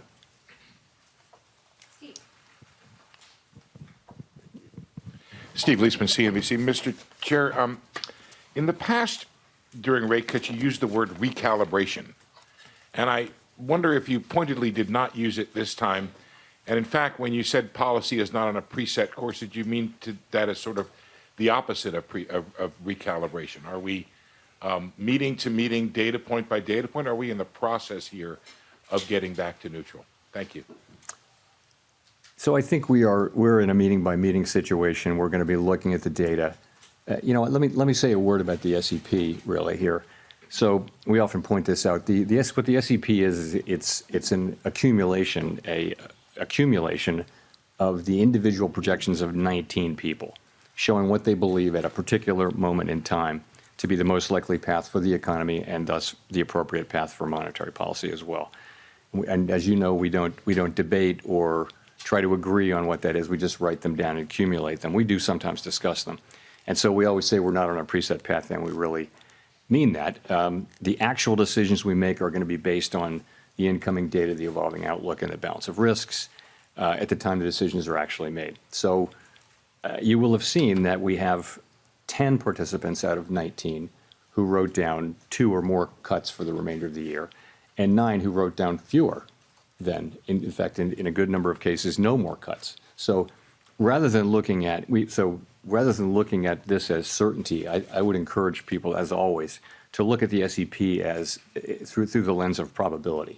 And so there are different possible outcomes and likelihoods rather than this one is certain and this one isn't happening. So that's what I would say.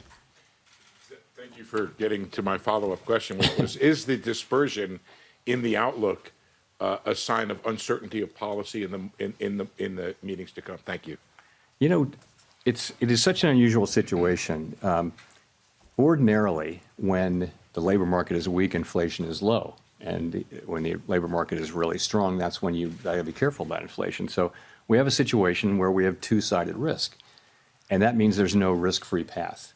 And so it's quite a difficult situation for policymakers. And it's not at all surprising to me that you have a range of views. It's not so much about having different views for the path of the economy, but it's partly that. But it's also partly about what's the right thing to do in light of the tension between the two goals. How do you weight them?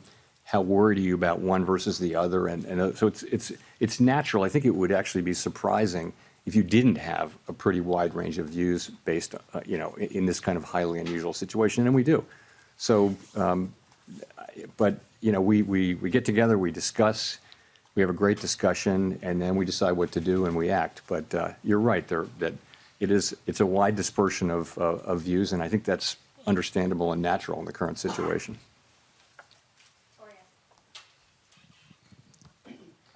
Hi, Victoria Guida with Politico.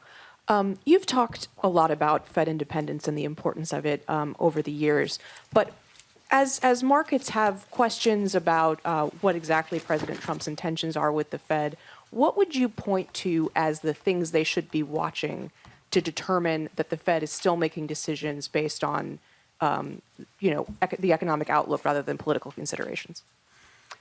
Look, it's deeply in our culture to do our work based on the incoming data and never consider anything else. That's just everybody who's at the Fed really feels strongly about that way. So, you'll know it by the way we talk about what we're doing, by the speeches that people give, by the decisions that we make. You'll know that we're just still going to do that. That's all we do. And we don't frame these questions at all or see them in terms of political outcomes. I think when you get to another part of Washington, everything is seen through the lens of, does it help or hurt this political party, this politician? That's the framework. And I think people find it hard to believe that that is not at all the way we think about things at the Fed. We're taking a longer perspective. We're trying to, serve the American people as best we can. So I think you would be able to tell. I don't believe we'll ever get to that place. I would say we're doing our work exactly as we always have now. And people they're making their arguments, and we're having a great discussion around these challenging issues. So, do you see the court case around Lisa Cook as being related to questions of Fed independence? I see it as a court case that it would be inappropriate for me to comment on. Thanks, Mr. Chairman. Edward Lawrence from Fox Business. So we saw the preliminary benchmark revisions down 911,000. The revisions for June were the first negative revisions we've seen since December of 2020. How can the Fed base important decisions on rate and what to do with the interest rates on data that seems to be, as you've called it in the past, noisy? So on the QCEW, the revision that we saw was almost exactly what we expected. It was amazing how close the expectation was. So, and the reason for that is, for the last bunch of quarters, there's been almost a predictable overcount, and I think the Bureau of Labor Statistics really does understand this, and they're working hard to fix it. It's got to do, of course, it has something to do with low response rates, but it's also got to do with what's called the birth-death model, because a good amount of job creation happens around new companies, and how many go out of business, how many are founded, and it's just really hard. You can't survey for that. You've got to have a model that predicts that, and it's quite difficult to do, especially when the economy is undergoing big changes. So, and they've been working on that and are making progress on it. But the data we get is still good enough for us to do our work. To the extent we have issues around data right now, it's about low response rates. That's happened all over really. Response rates are just lower to surveys now, both in and out of the government. And it's no great secret. We want higher response rates, and we need those to have, less volatile data. And the way to get that is to make sure that the agencies that collect the data have sufficient resources to drive higher response rates. It's not a complicated problem, but that's what it takes. It's not a mystery. That's what it takes. The other thing I'll say, Edward, is in the case of the job creation, the response rate is quite low for the first month, or lower for the first month. By the time you get to the second or third month, you're still collecting responses for that last month, for that prior month, and you get to the place where the data are much more reliable by the second and certainly the third month. So it's not that we don't get the data; it's just that we get it a little later. But for the benchmarks, if that holds, it's 51% of the jobs that we thought were there weren't really there. Shows a weaker job market coming into this year. If you had had that information, would it have changed your mind related to where the interest rates should be? Should there have been a cut earlier? We have to live life looking through the windshield rather than the rearview mirror, as you know. And all I can tell you is we see where we are now, and we take appropriate action, and we took that appropriate action today. Thanks. Howard Schneider with Reuters. So as you mentioned a minute ago, some margins of the job market would suggest that the slide's already happening. Black unemployment rate in August was above 7%, declining work week, difficulty among college graduates finding work, rising youth unemployment. Why do you think a quarter percentage point now is going to arrest that? Well, I didn't say that I thought a quarter point would make a huge difference to the economy, but you've got to look at the whole path of rates, right? And the market's has already been baking in expectations. I mean, our market works through expectations, right? So I think our policy path really does matter. And I think it's important that we use our tools to support the labor market when we do see signs like that. I did mention that. You see minorities, unemployment going up. You see younger people who are more vulnerable economically, more susceptible to economic cycles. That's one of the reasons, in addition to just overall lower payroll job creation, that shows you that at the margin, the labor market is weakening. I would also point to labor force participation. Some part of the significant decline in labor force participation over the last year has probably been cyclical in nature rather than just the usual aging process. So we put all those together, and we see that the labor market is softening, and we don't need it to soften anymore, don't want it to.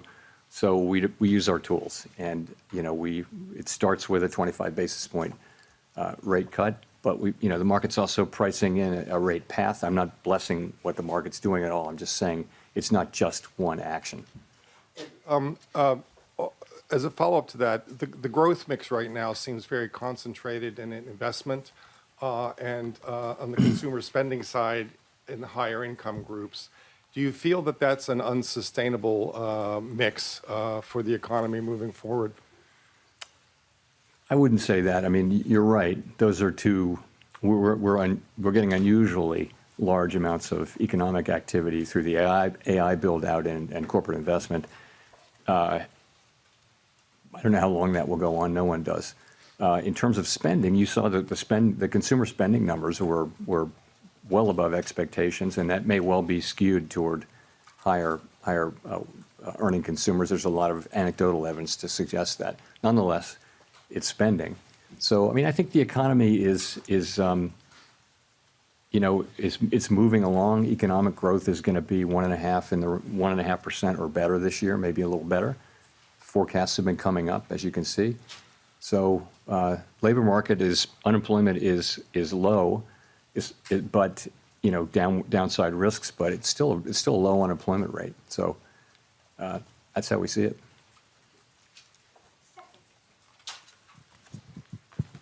Hi, Stephanie Ruhle, MSNBC.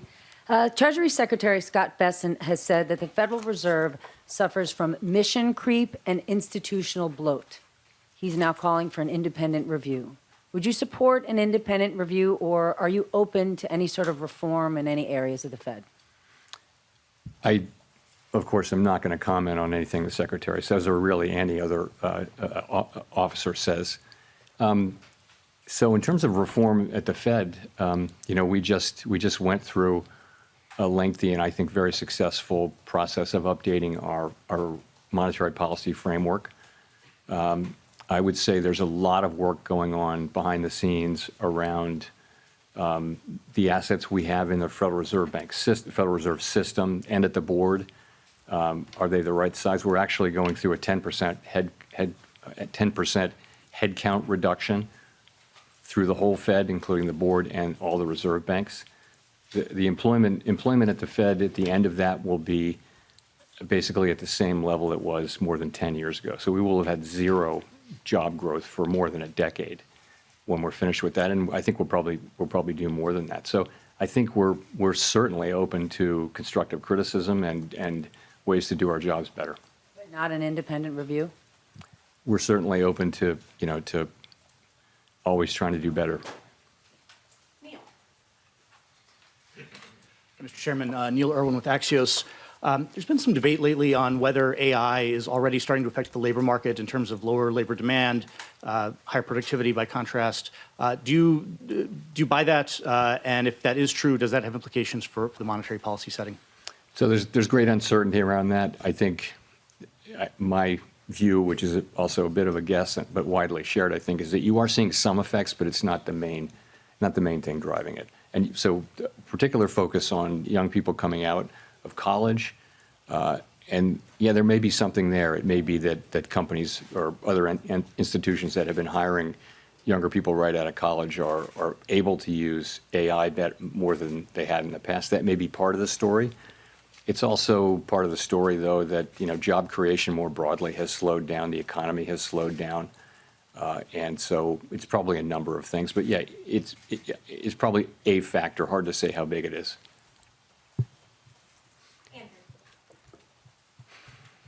Thanks, Mr. Chairman.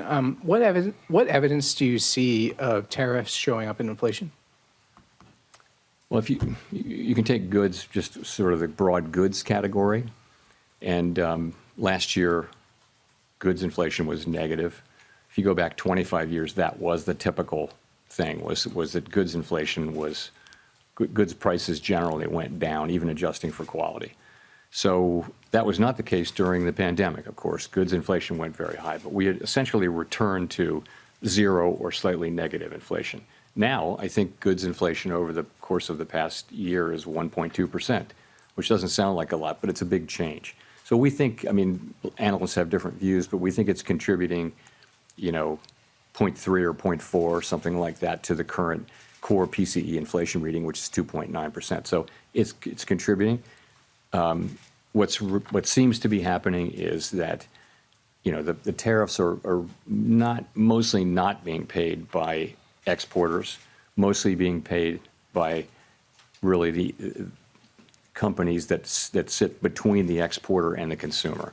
So if you buy something and you sell it through retail, or you use it to make a product, you're probably taking a lot of those costs on and not able to pass it fully along to the consumer yet. That appears to be what we're seeing. All of those companies and entities in the middle, they'll tell you that they have every intention of passing that through in time, but they're not doing that now. To the consumer, the pass-through has been pretty small. It's been slower and smaller than we thought. But the evidence is, it's very clear that there's some pass-through. I also wanted to ask if you could share with us the conditions under which you might consider leaving the Fed in May.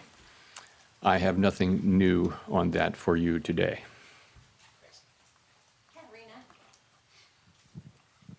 Hi, Katerina Saraiva with Bloomberg News. I just wanted to follow up on one of your answers just a couple minutes ago.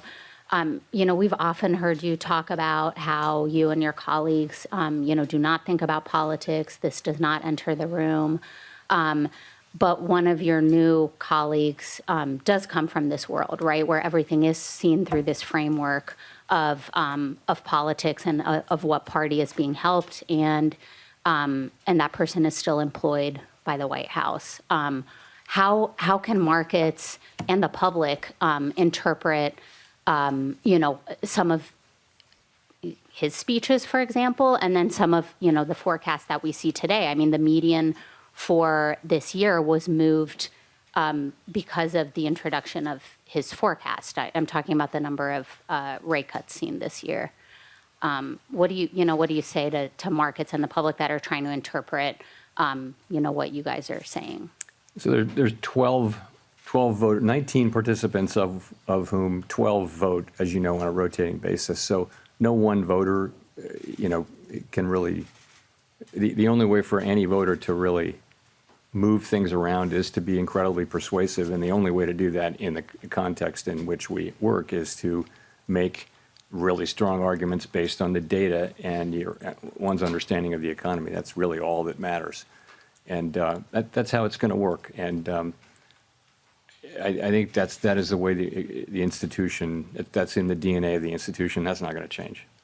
And then I wanted to ask about a Gallup poll that showed that Americans now have more confidence in the president than the Federal Reserve when it comes to doing what's right for the economy. Why do you think that is, and what's your response? What's your message to the public?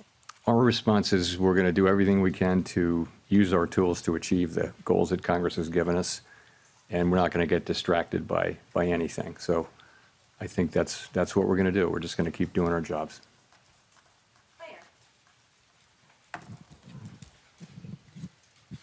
Claire Jones, Financial Times. Given the range of views expressed prior to the meeting, I think there was a lot less dissent today than a lot of people expected. It'd be good to know just what you think the drivers were of coming to that very strong consensus in the meeting, and also on the flip side to just explain why the dot plots are really so scattered between, someone even expecting rates to end up higher by the end of the year to 5 cuts. I mean, what were the kind of range of views you had about, on one side, why there was so much support for a cut today, and on the flip side, why there's so much divergence about what comes next? So I think there's quite a wide assessment that the situation has changed with respect to the labor market.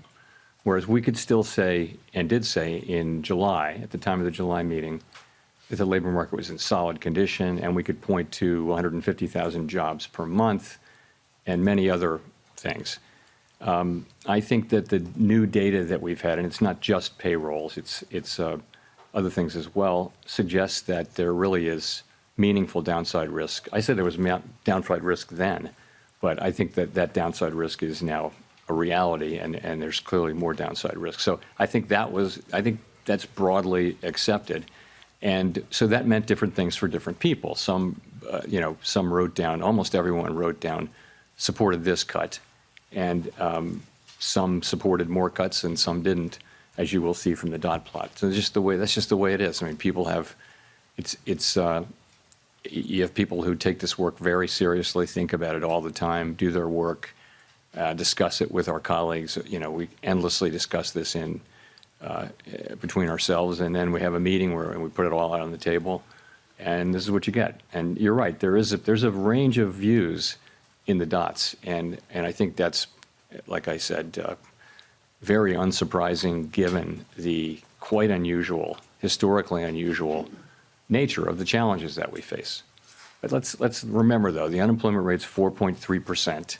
The economy's growing at 1.5%. So it's not a bad economy or anything like that. We've seen much more challenging economic times. But from a policy standpoint, the standpoint of what we're trying to accomplish, it's challenging to know what to do. There are, as I mentioned earlier, there are no risk-free paths now. It's not incredibly obvious what to do. So we have to keep our eye on inflation. At the same time, we cannot ignore and must keep our eye on maximum employment, which is those are our two equal goals. And you will see that there are a range of views on what to do. Nonetheless, we came together today at the meeting and acted with a high degree of unity.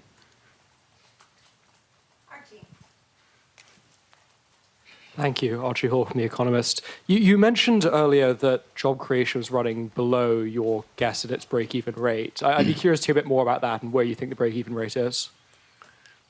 So there are many different ways to calculate it, and none of them is perfect. But it's clearly come way down. You could say it's somewhere between 0 and 50,000, and you'd be right or wrong. I mean, there's just many different ways to do it. So wherever it was, 150,000, 200,000 a few months ago, it's come down quite significantly. And that's because a very lower amount of people are joining the labor force. The labor force really not growing much at this point. And that's a lot of where the supply of labor was coming from over the last 2 or 3 years. So we're not getting that now. We've got much lower demand. It's interesting that supply and demand have really come down together so far, except now we do have unemployment ticking up just one tick outside of the range where it's been for a year. 4.3% is still a low level, but I think this speedy decline in both supply and demand has certainly gotten everyone's attention. Follow up, if I may. You mentioned the downside risk to employment a fair amount, but it's striking that measures of kind of activity and output for the third quarter, those that we have, seem pretty strong. The Atlanta Fed's GDP now is very strong. You mentioned strong PCE numbers as well. How do you square those things? Is there a chance actually could be upside risk to the labor market if those activity measures are right? Well, that would be great. We'd love that to happen.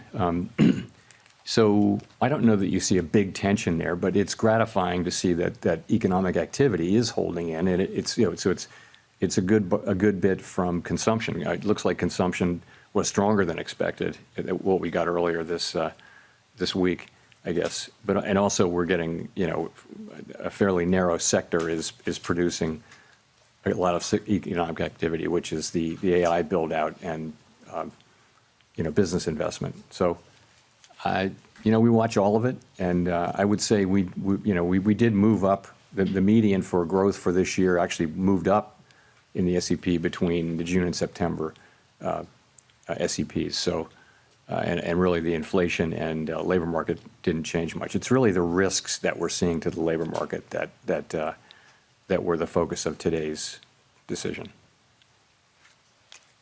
Nicole. Hi, Nicole Goodkind with Barron's. Thank you for taking my question. Given the cumulative impact of high interest rates on the housing sector, I'm wondering how concerned you are that current rate levels are exacerbating housing affordability issues and potentially hindering household formation and wealth accumulation for a segment of the population? Housing is an interest-sensitive activity, so it's at the very center of monetary policy. When the pandemic hit and we cut rates to zero, the housing companies were incredibly grateful, and it was really, they said that was the only thing that kept them going, was that we cut so aggressively and provided credit and things like that, and they were able to finance because we did that. The other side of that is when inflation gets high and we raise rates, and you're right, it does burden the housing industry, and so rates have come down a bit, and as that happens, we don't set mortgage rates, but our policy rate changes do tend to affect mortgage rates. And that has been happening, and that'll of course raise demand. Lower borrowing rates for builders will help, builders will help supply, and so some of that should happen. I think most analysts think that it would have to be pretty big changes for it to matter a lot, big changes in rates to matter a lot for the housing sector. And the other thing is by achieving maximum employment and price stability, that's a strong economy. That's a good economy for housing. And then the last thing I'll say is, there's a deeper problem here. There's not a cyclical problem that the Fed can address, and that just is a pretty much nationwide housing shortage.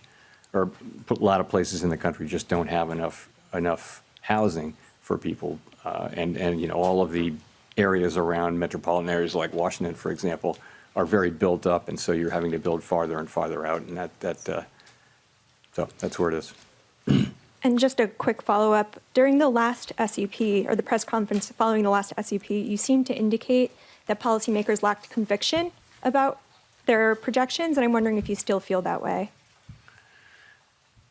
Forecasting is very difficult even in placid times, and as I've mentioned before, forecasters are a humble lot with much to be humble about.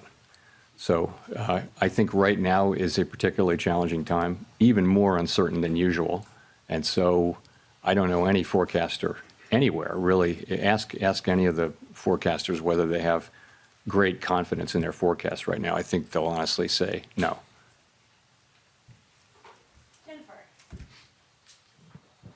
Thank you, Chair Powell. Jennifer Schonberger with Yahoo Finance. If you're cutting rates, why continue to reduce the size of your balance sheet, then pause the unwinding? Well, I think we're cutting the size of our balance sheet quite marginally now. As you know, with the balance sheet, we're still in an abundant reserves condition, and we've said that we would stop somewhat above an ample reserves level. That's where we are, and we're getting closer to that. We're monitoring it very carefully. We don't think that has at all significant macroeconomic effects. These are pretty small numbers moving around inside a giant economy. The level of runoff is not very large, so I wouldn't attribute macroeconomic consequences to that at this point. And at his recent confirmation hearing, Stephen Myron brought up that the Fed actually has 3 mandates from Congress, not just jobs and stable prices, but also moderate long-term interest rates. So what does Congress mean by moderate long-term interest rates? How should we understand that when we see the 10-year Treasury moving? And how do you think about this part of the mandate when policy choices like rate cuts or balance sheet reductions affect the long end of the yield curve? So we always think of it as the dual mandate, maximum employment and price stability, for a long time, because we think moderate long-term interest rates are something that will result from stable inflation, low and stable inflation, and maximum employment. So we haven't thought about that for a very long time as a third mandate that requires independent action. So that's where that is. And there's no thought of, as far as I'm concerned, there's no thought of considering that, considering that we somehow incorporate that in as something in a different way.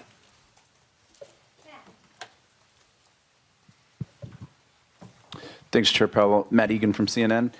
We recently learned that average FICO credit scores are down this year by 2 points, the most since 2009 during the Great Recession, and delinquencies are high for car loans, personal loans, credit cards.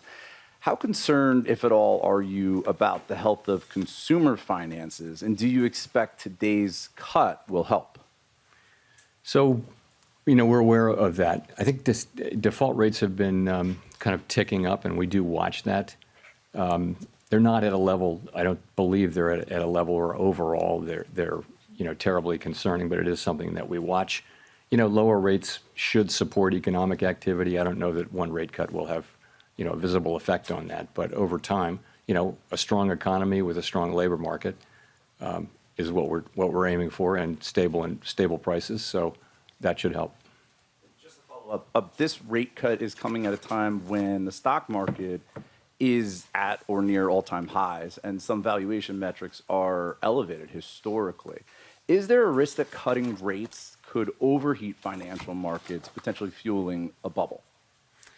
We're tightly focused on our goals, right? And our goals are maximum employment and price stability. And so we take the actions that we take with an eye on those goals. Separately, and that's why we did what we did today. Separately, we monitor financial stability very, very carefully. And, I would say it's a mixed picture, but households are in good shape, banks are in good shape. Overall, households are still in good shape in the aggregate. And I know that people at the lower end of the income spectrum are under pressure, obviously. But from a financial stability perspective, we monitor that picture. We don't have a view that there's a right or wrong level of asset prices for any particular financial asset, but we monitor the whole picture, really looking for structural vulnerabilities, and I would say those are not elevated right now. Jean, we'll go to you for the last question. Hi, Chair Powell. Jean Young with MNI Market News. I wanted to ask about inflation expectations. You've said the Fed can't take the stability of inflation expectations for granted. You mentioned at the short run they've gone up a little bit. I wonder if you can talk a bit about that. And then also at the long run, I'm wondering, do you see evidence that the debate over Fed independence and the growing deficit is putting pressure on inflation expectations?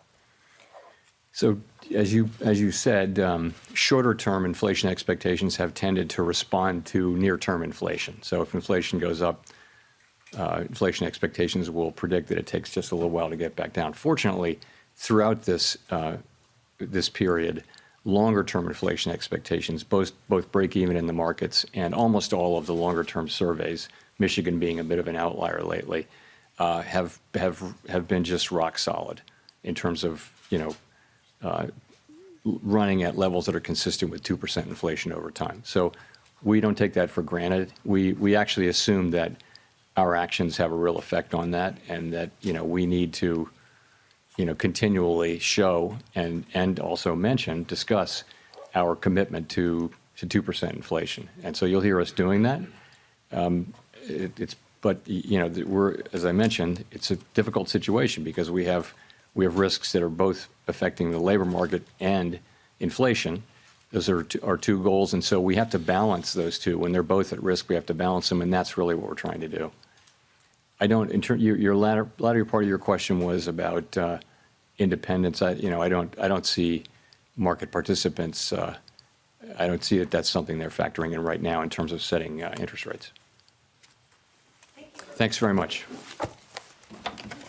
That wraps up the news conference with Chairman Powell down in Washington, D.C. Here in New York City, we're reacting to a 25 basis point rate cut from the Federal Reserve, a dissent pushing for 50 basis points, and a huge debate about the future. Anna Wong of Bloomberg Economics with this to say: I have not seen a meeting with so many contradictions. This is a low-conviction Federal Reserve with limited visibility and a very wide range of views on the future. And this is why this market is so confused, captured by this move in the equity market on the S&P 500. Move lower, move higher, all over the place. This market is somewhat shaken. Bramo, this Federal Reserve has no idea what 2026 is going to bring, and this chairman did his best to articulate that. And I don't know that he sent a clear message because it's not possible to send a clear message. That sound you hear, that's the idea of forward guidance dying. Because ultimately, how can a Federal Reserve with this level of dispersion in views really give any sense of their reaction function? And to me, the idea that he said there wasn't widespread support at all for a 50 basis point rate cut and talking about this as a risk management rate cut flew in the face of the hopes and dreams of markets that were hoping for a bit more. And that's brilliant about forward guidance just evaporating. And John, it goes back to when you looked into the other room here, the south wing of our studios, and you looked at the dot plot, and the dispersion looked like a B-52 bomber's wingspan. Massive spread. Massive. We can talk about it right now, TK. At the very bottom of that spread is a dot that's basically projecting a massive amount of rate cuts for the year ahead. It's a political dot. A sub 3% dot. Tom, look above it. You've also got a dot there that's looking for a Federal Reserve that could be hiking interest rates over the next several meetings. These dots are all over the place, and Bramo, you nailed it. A risk management rate cut, two-sided risk, no risk-free path in a meeting-by-meeting situation. I think the chairman did his best here to form a consensus that probably didn't exist on the committee when they got together for the first day just yesterday. Yeah, I think that that's well said. He even talked about the labor market, that clearly you can no longer say it's very solid. But then he went on to say that any kind of headline disappointment was due to the immigration picture, probably in a significant part. This is the reason why it is a Federal Reserve that is unable to really present forward guidance because ultimately we don't even know who will be doing the guiding and who will be doing the decision-making come next year. And that is the reason why there's so many questions about that outlier. Tom called it a political dot. That political dot potentially has quite a bit of weight. It might be a flavour of things to come in 26 and beyond. Joining us now to discuss, the former New York Fed President, Bill Dudley. Bill, welcome to the programme, sir. A lot to process here, many contradictions. Is that a fair way of describing this meeting? I think there's a lot of tension between the inflation outlook and the labor market outlook, but I think Powell said it pretty well. I mean, he said basically we think that the risks on the unemployment side have risen more than the risks on the inflation side. And so given that, we should be less restrictive. And so we're taking out essentially a risk management cut to reflect the fact that the risks on the labor market seem to be a little bit higher. After that, there's a lot of uncertainty about, how that's going to evolve in 2026 and 2027. And the committee, is split about what to do going forward. I think it's interesting. The market reaction initially was like, oh, gee, 2 more rate cuts this year. And then I think people parsed the summary of economic projections a little bit more and realized that it was actually 9 to 9 plus Murrin. So 9 people wanted either no more cuts or 1 more cut. And 9 wanted 2 more cuts, and then there was Steve Murrin, who I'm absolutely confident that's his dot. Well, Bill, I think a lot of people would agree with you. I just wonder going forward how much you are satisfied by Fed Chair Powell's response to why they're upgrading their expectation for inflation, why they always put the idea of 2% 2 years out, and why they are still cutting even though they have not achieved that in more than 5 years. Well, if he didn't think policy was restrictive today, then they certainly wouldn't have cut. But he's starting with the premise that policy is restrictive. It's exerting downward restraint on the economy, and basically, given that the balance of the risk have shifted towards greater risks to the downside on the labor market side, he wants policy to be somewhat less restrictive. So this is a very modest adjustment, and I don't think there's a lot of I don't think there's forward guidance at this point really that's meaningful because it really is going to depend on how the market. The economy evolves. I mean, look at the data just over the last couple of months. We have weakness in the labor market, and then we seem to have strength in terms of GDP and spending. So the Atlanta Fed GDP now forecast for the third quarter is at 3.4%. So there's a lot of uncertainty on the outlook. But this is an insurance rate cut. That's all it is, and it doesn't really foreshadow what's going to happen going forward. Bill Dudley, you're one of our best at dovetailing the dynamics of market economics into our academics. I think of Robert Hall, who was at Berkeley, and he went over to a school across the bay. I can't remember the name of it right now. Bill, I look at the inflation. Let's take East Hampton, Massachusetts, where when you were a kid, you were in school there. Sewage rates are up 33% in the last 24 months. Is this a Fed looking at a purchasing power crisis for too many Americans out to the December 10th meeting and into next year? Well, there's definitely a squeeze on low-income households. They don't benefit by the rise in the stock market. They don't benefit by the fact that they're locked. They hold 3% mortgages. They're hurt by the higher tariffs. They're hurt by the weaker labor market, and so it's really a tale of two economies in terms of the outlook. Monetary policy is a very blunt instrument, and unfortunately, the Fed can't calibrate monetary policy to sort of equally help everybody in the current environment. So who do they do it for, John? Global Wall Street? Is that the mandate? You know what I was thinking back to, TK? My days back at school when I was a kid. If I kept telling my mum, in 2 years I'll do better, in 2 years I'll do better, I'm sure my mum at some point would lose patience. Bill, should we lose patience with this Federal Reserve? What is this? In 2 years' time, we'll hit our inflation target. In 2 years' time, we'll hit our inflation target. Mike McKee addressed this in the news conference, and I actually think it's a really important moment. How credible is this pursuit of 2%? Well, I think it's a fair point that it's always 2 years later we're going to finally achieve our inflation objective. The Fed's basically trying to, as Chair Powell made it very clear, they're trying to balance the fact that the two goals are in tension. And so if they just focused on driving immediately to the 2% inflation goal, that would lead to much higher unemployment. And so they want to balance those two risks. But, the risk to the Fed is that every year you continue to go with inflation above 2%. The risk is that inflation expectations finally become unanchored. And the attacks on the Fed's independence obviously increase that risk.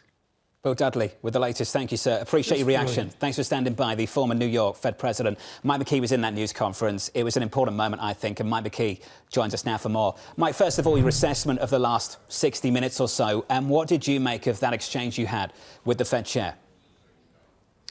Well, in the last 60 minutes or so, I think Jay Powell was trying to walk a very fine line because he's got a very divided committee. Nobody is sure what's going to happen going forward except for Stephen Miron, who thinks that things are going to be absolutely rosy and we need to cut rates a lot. Everyone else is uncertain, and the dot plot median shows 2 rate cuts this year, but when you look at the dot plot itself, it's so narrowly divided that you really can't take any signal from it, as Bill Dudley was saying. So Powell is trying to tell people that we really don't know without saying we really don't know. And as Bill said, trying to make this an insurance cut. The 2% thing, I think, is a real question for them. And he didn't really give a good answer to my question. It's not just that that inflation expectations become unanchored, but that higher expectations can become embedded. And people don't think you're going to get it down farther. And so then how do you fight that going forward if you can't make any progress or can't be seen to be making any progress towards your target?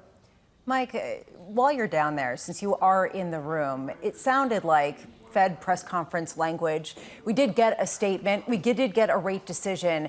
But can you tell us and just describe to us how different this Fed meeting felt, what it looked like, what kind of changes were made?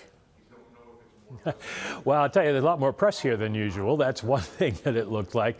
The changes are the kind of things that you would see in the statement when they're changing policy, which they did. The dot plot may be a little bit more confusing, less guidance in it than we had seen before. And there was obviously some tension between what the rate cut medians were with what the economic projection medians were. But overall, it went off pretty much as they usually do. The Fed's statement wasn't that unusual. There obviously was the big elephant in the room of Stephen Miron that the chairman declined to comment on. He also declined to comment on Lisa Cook. He tried to keep it just to the Fed. So it really wasn't a hugely different dynamic, except that there were a lot more moving parts than we often see, or at least than we've seen in a number of years. Mike, just before you go, there was a moment there where I do think he addressed the Governor Miron question, the importance of one individual on the committee and how much sway they have on the FOMC. how they've got to persuade the other individuals in the room. And Mike, I think it begs the question, if that Stephen Myron dot, that Governor Myron dot, sub 3% is a flavour of things to come, Mike, to what extent this committee will push back? Well, clearly the committee pushed back today, and we didn't see a dissent from McKee Bowman or Chris Waller. So they seem to be satisfied with where they are at the moment. And that suggests that Stephen Myron is not going to have a lot of influence. Nobody really expected him to. It does raise the question, though, John, as you sort of implied there, that if the president gets more people on the board, where do we go from here? And the Myron dot is a sign that the president's people would definitely try to push rates lower, whether or not the economy justifies it. Mike McKee with the latest. Mike, a clinic as always. You're one of the very best. Appreciate your time. I think it would be a massive mistake just to say that's all political. We had this conversation with Greg Peters of PGIM right before the news conference. He said what's political and what's real. Whatever you think is political right now might be real next year. And that might be a flavour of what's still to come from the incoming chairman for 2026. And it's not just about being able to persuade the rest of the committee. It's a question about how credible it will be with fixed income and broader markets. And right now, it seems like it was credible to the extent that it's not causing some sort of massive sell-off in long-term yields. I do think it's notable that there was only one dissent about a 50 basis point rate cut. And I think we have to keep going back to that Stephen Myron was alone. He didn't get a sort of concurrent opinion from McKee Bowman or Chris Waller. We're going to get to Jeff Rosenberg, but John, I was going to go to Mike on this. So let me just bring it up. April 29 next year, June 17th next year, July 29. I think there's an election just after the October 28 meeting. When does House politics or even Senate politics come into this discussion with a vengeance? I don't know when it is. I think we're right there right now. Yeah. You know, before this decision, Tom, we sat around the table and I said this is the last set of forecasts you'll get from Chairman Powell without knowing who the incoming Fed chair is going to be. Yeah. And I think we can say that. By the time we get to December, we'll know who the Fed chair is. We expect to know who the Fed chair is. And you're also going to know what they think about where policy should be in 2026. And that's going to bring a very different flavour to the meeting at the end of this year. Chairman Powell did the best job he could possibly do in that news conference, given all the contradictions of this moment. Not just about the contradictions within the committee, the contradictions almost all over the place. The fact we've had the step down in payrolls growth that we've had, and unemployment has been super, super stable over that period. The fact we're looking for a better growth profile for 26, yet at the same time we're talking about more rate cuts, not less. It's a very unusual environment, and I think the chairman did the best he could do, given the circumstances, to communicate that. Yeah, and I think that if you did sound a little bit like word salad occasionally, it probably was to be forgiven, just based on the fact that there aren't good answers to any of these things, especially given the dissent that you're getting on the committee. Jeff Rosenberg of BlackRock joins us now for more. Jeff, welcome to the programme. We often say, you and I, the first move isn't always the right move, and we'll see if it sticks in financial markets. But what do you make of this move in response to some of the contradictions we've heard over the last 90 minutes? Yeah, you guys have covered a lot of it. I'd say, the three big takeaways for me, number one, it's the validation of the Waller-Bowman critique from the summer. It's not unexpected, but it's important to recognize, that was the first thing that the markets reacted to, the change in language in the statement. And it clearly was echoed by Powell in the press conference, that the impact of the revisions on the data, he kind of focused on it and then said, well, it's not just that, but then he went back to it again and again. And so that was the first takeaway, is this labor market slowdown has clearly resonated. It's shifted the balance of risks. And that was the initial market reaction. Rates went lower and they were a bit positive on that. But when we got into the press conference, it became a little bit less focus on that and more about the forward 2026, 2027 outlook. And that's where my second point is kind of a big takeaway here, is that the bond market and the year-end 25 outlook are basically aligned. It's when you look further out into those projections relative to where the bond market is pricing where there's a lot of disagreement. And it gets to this notion of the spread that you were talking about before in the dots as you look at the dispersion there. And finally here, I think you mentioned it before, before, going into the meeting, there was a lot of, uncertainty about whether you'd get more than one dissent, whether Waller and Bowman would advocate for a faster move. They didn't. They were kind of on board with this adoption of the balance of risk shifting. And I think that's important in terms of validating that earlier point I just made that, bond markets for the end of this year are kind of right on line with where the Fed is. I think the disconnect into next year is interesting, and that's going to have to be resolved. I guess, Jeff, how much does this increase the weight of just how many seats the president has to fill, given the fact that, as John and Tom were talking about, we did see pushback from the other members from going 50 basis points? We didn't see that coalescing around that view.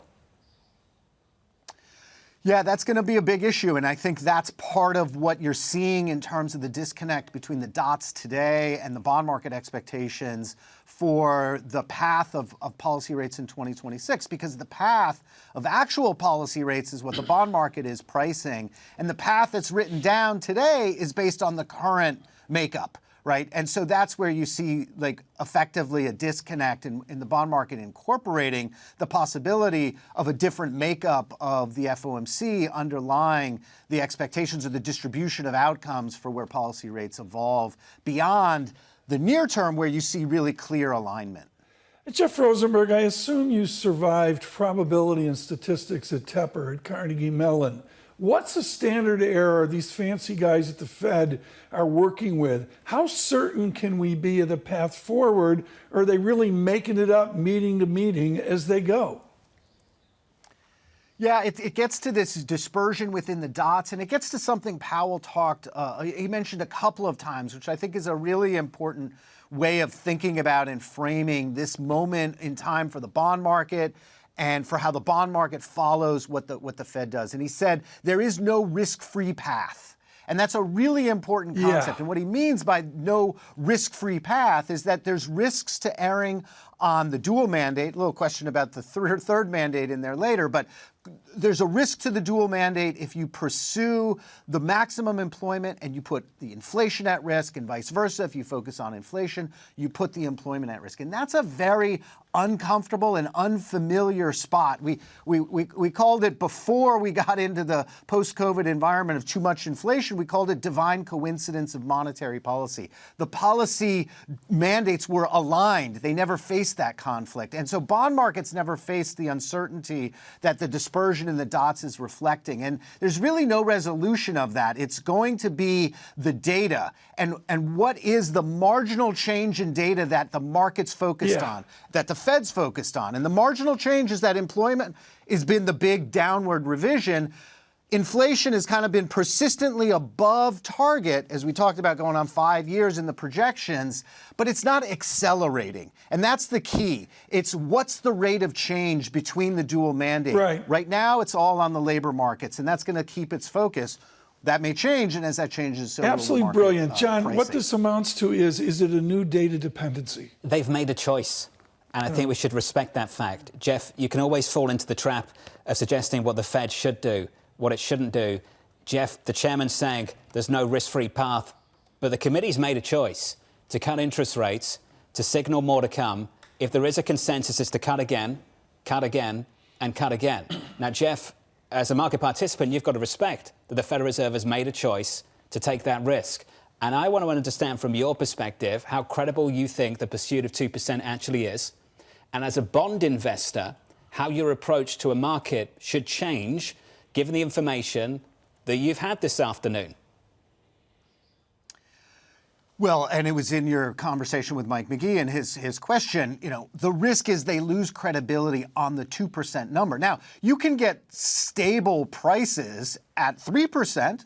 As long as it's not accelerating, but you're not reaching your target. So it's shifting the target and you lose the credibility and the anchoring to a 2% level. What does that mean? It means a higher level of long-term interest rates. It means a higher level of term premium. And to the extent that you get more variability as a result of not only hitting 2%, but being persistently above it, you get a higher inflation risk premium. And all those things factor into how we price in term premium, the value of the long end of the curve, the value of inflation and inflation inflation protection. And the longer you go on above that 2% target, the more and more we start to price those things in. But my earlier comments is right now everybody's focused on the labor markets. And the key here, the key presumption that we're going to test is that inflation that's still coming down the pipe in terms of the tariff pass-through, is that one-off? Everyone's pricing it in to be one-off. Hopefully that's correct. But the data and the evolution of the data and the relative change between the inflation and the labor market data is going to shift that focus. Right now, the back end's pretty contained because the inflation data isn't accelerating at the same time as the labor market is decelerating. Yeah, but Jeff, to build on what John's talking about, if this is essentially a central bank that has chosen, and they chose the labor market over inflation, then you would expect there to be a much bigger risk premium on some of the long-term bond yields. It's come off. And I just wonder if, let's say, President Trump selects Chris Waller to be the next Fed chair, how much does that risk premium come back because it takes off the prospect of more aggressive yield curve control? In other words, how much is this sort of subdued reaction in long-term bonds sort of predicated on this idea that this will be a very creative Federal Reserve and a very creative Treasury Department? I mean, I think on the prospects of innovation and a change in policy, I think a lot of it will have to be the actual actions as opposed to the potential for those actions. Very hard for the bond market to price in those changes in policy until the likelihood of those other scenarios in terms of policy innovation are more clearly identifiable in terms of the probabilities. Right now, they remain kind of in the realm of possibility, but as long as they're in the realm and not in the likelihood, it's hard to price those things in. I think the second piece around it is really going to be how the data evolves to inform both those policy choices and the relative trade-off between this lack of risk-free path. If inflation is accelerating and the labor markets are not decelerating, then the shift in the focus can flip to inflation. How do policymakers react to that? And is that reaction consistent with how the bond market is pricing? I think that's how we'll evolve as we see these changes in policy alongside the changes in data. If we get Chair Rick Reeder, I'm loading up on bonds. Okay, Jeff? I'm going to let you go. You don't have to respond to that. Don't get in trouble. Thank you very much. You run. Jeff Rosenberg of BlackRock. Thank you, sir. Governor Myron, what are the odds he becomes Chairman Myron? What are the odds that someone like him joins the committee? And what would that do to the perception of this Federal Reserve? And how would it change financial markets?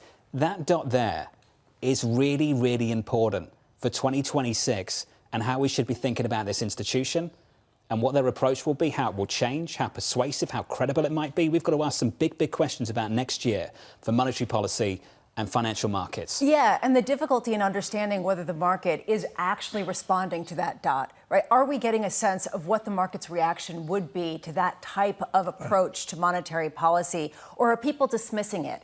This is not somebody who was able to get some of the other members to come on board with him. And so it is just one person on a committee. More than ages, years. I'm looking meeting to meeting to meeting. It's a Fed that's going to be overcome by events. Will you wake up a little bit earlier and join us tomorrow? Do you fancy that? I can do it. Are you going to stay in bed? Come in. No, you know. What do we have to pay TK to make you wake up earlier in the morning? I got the Bentley. It's getting the car down Fifth Avenue is really difficult. It's difficult. But if you want, you know. They talk about the haves and the have-nots.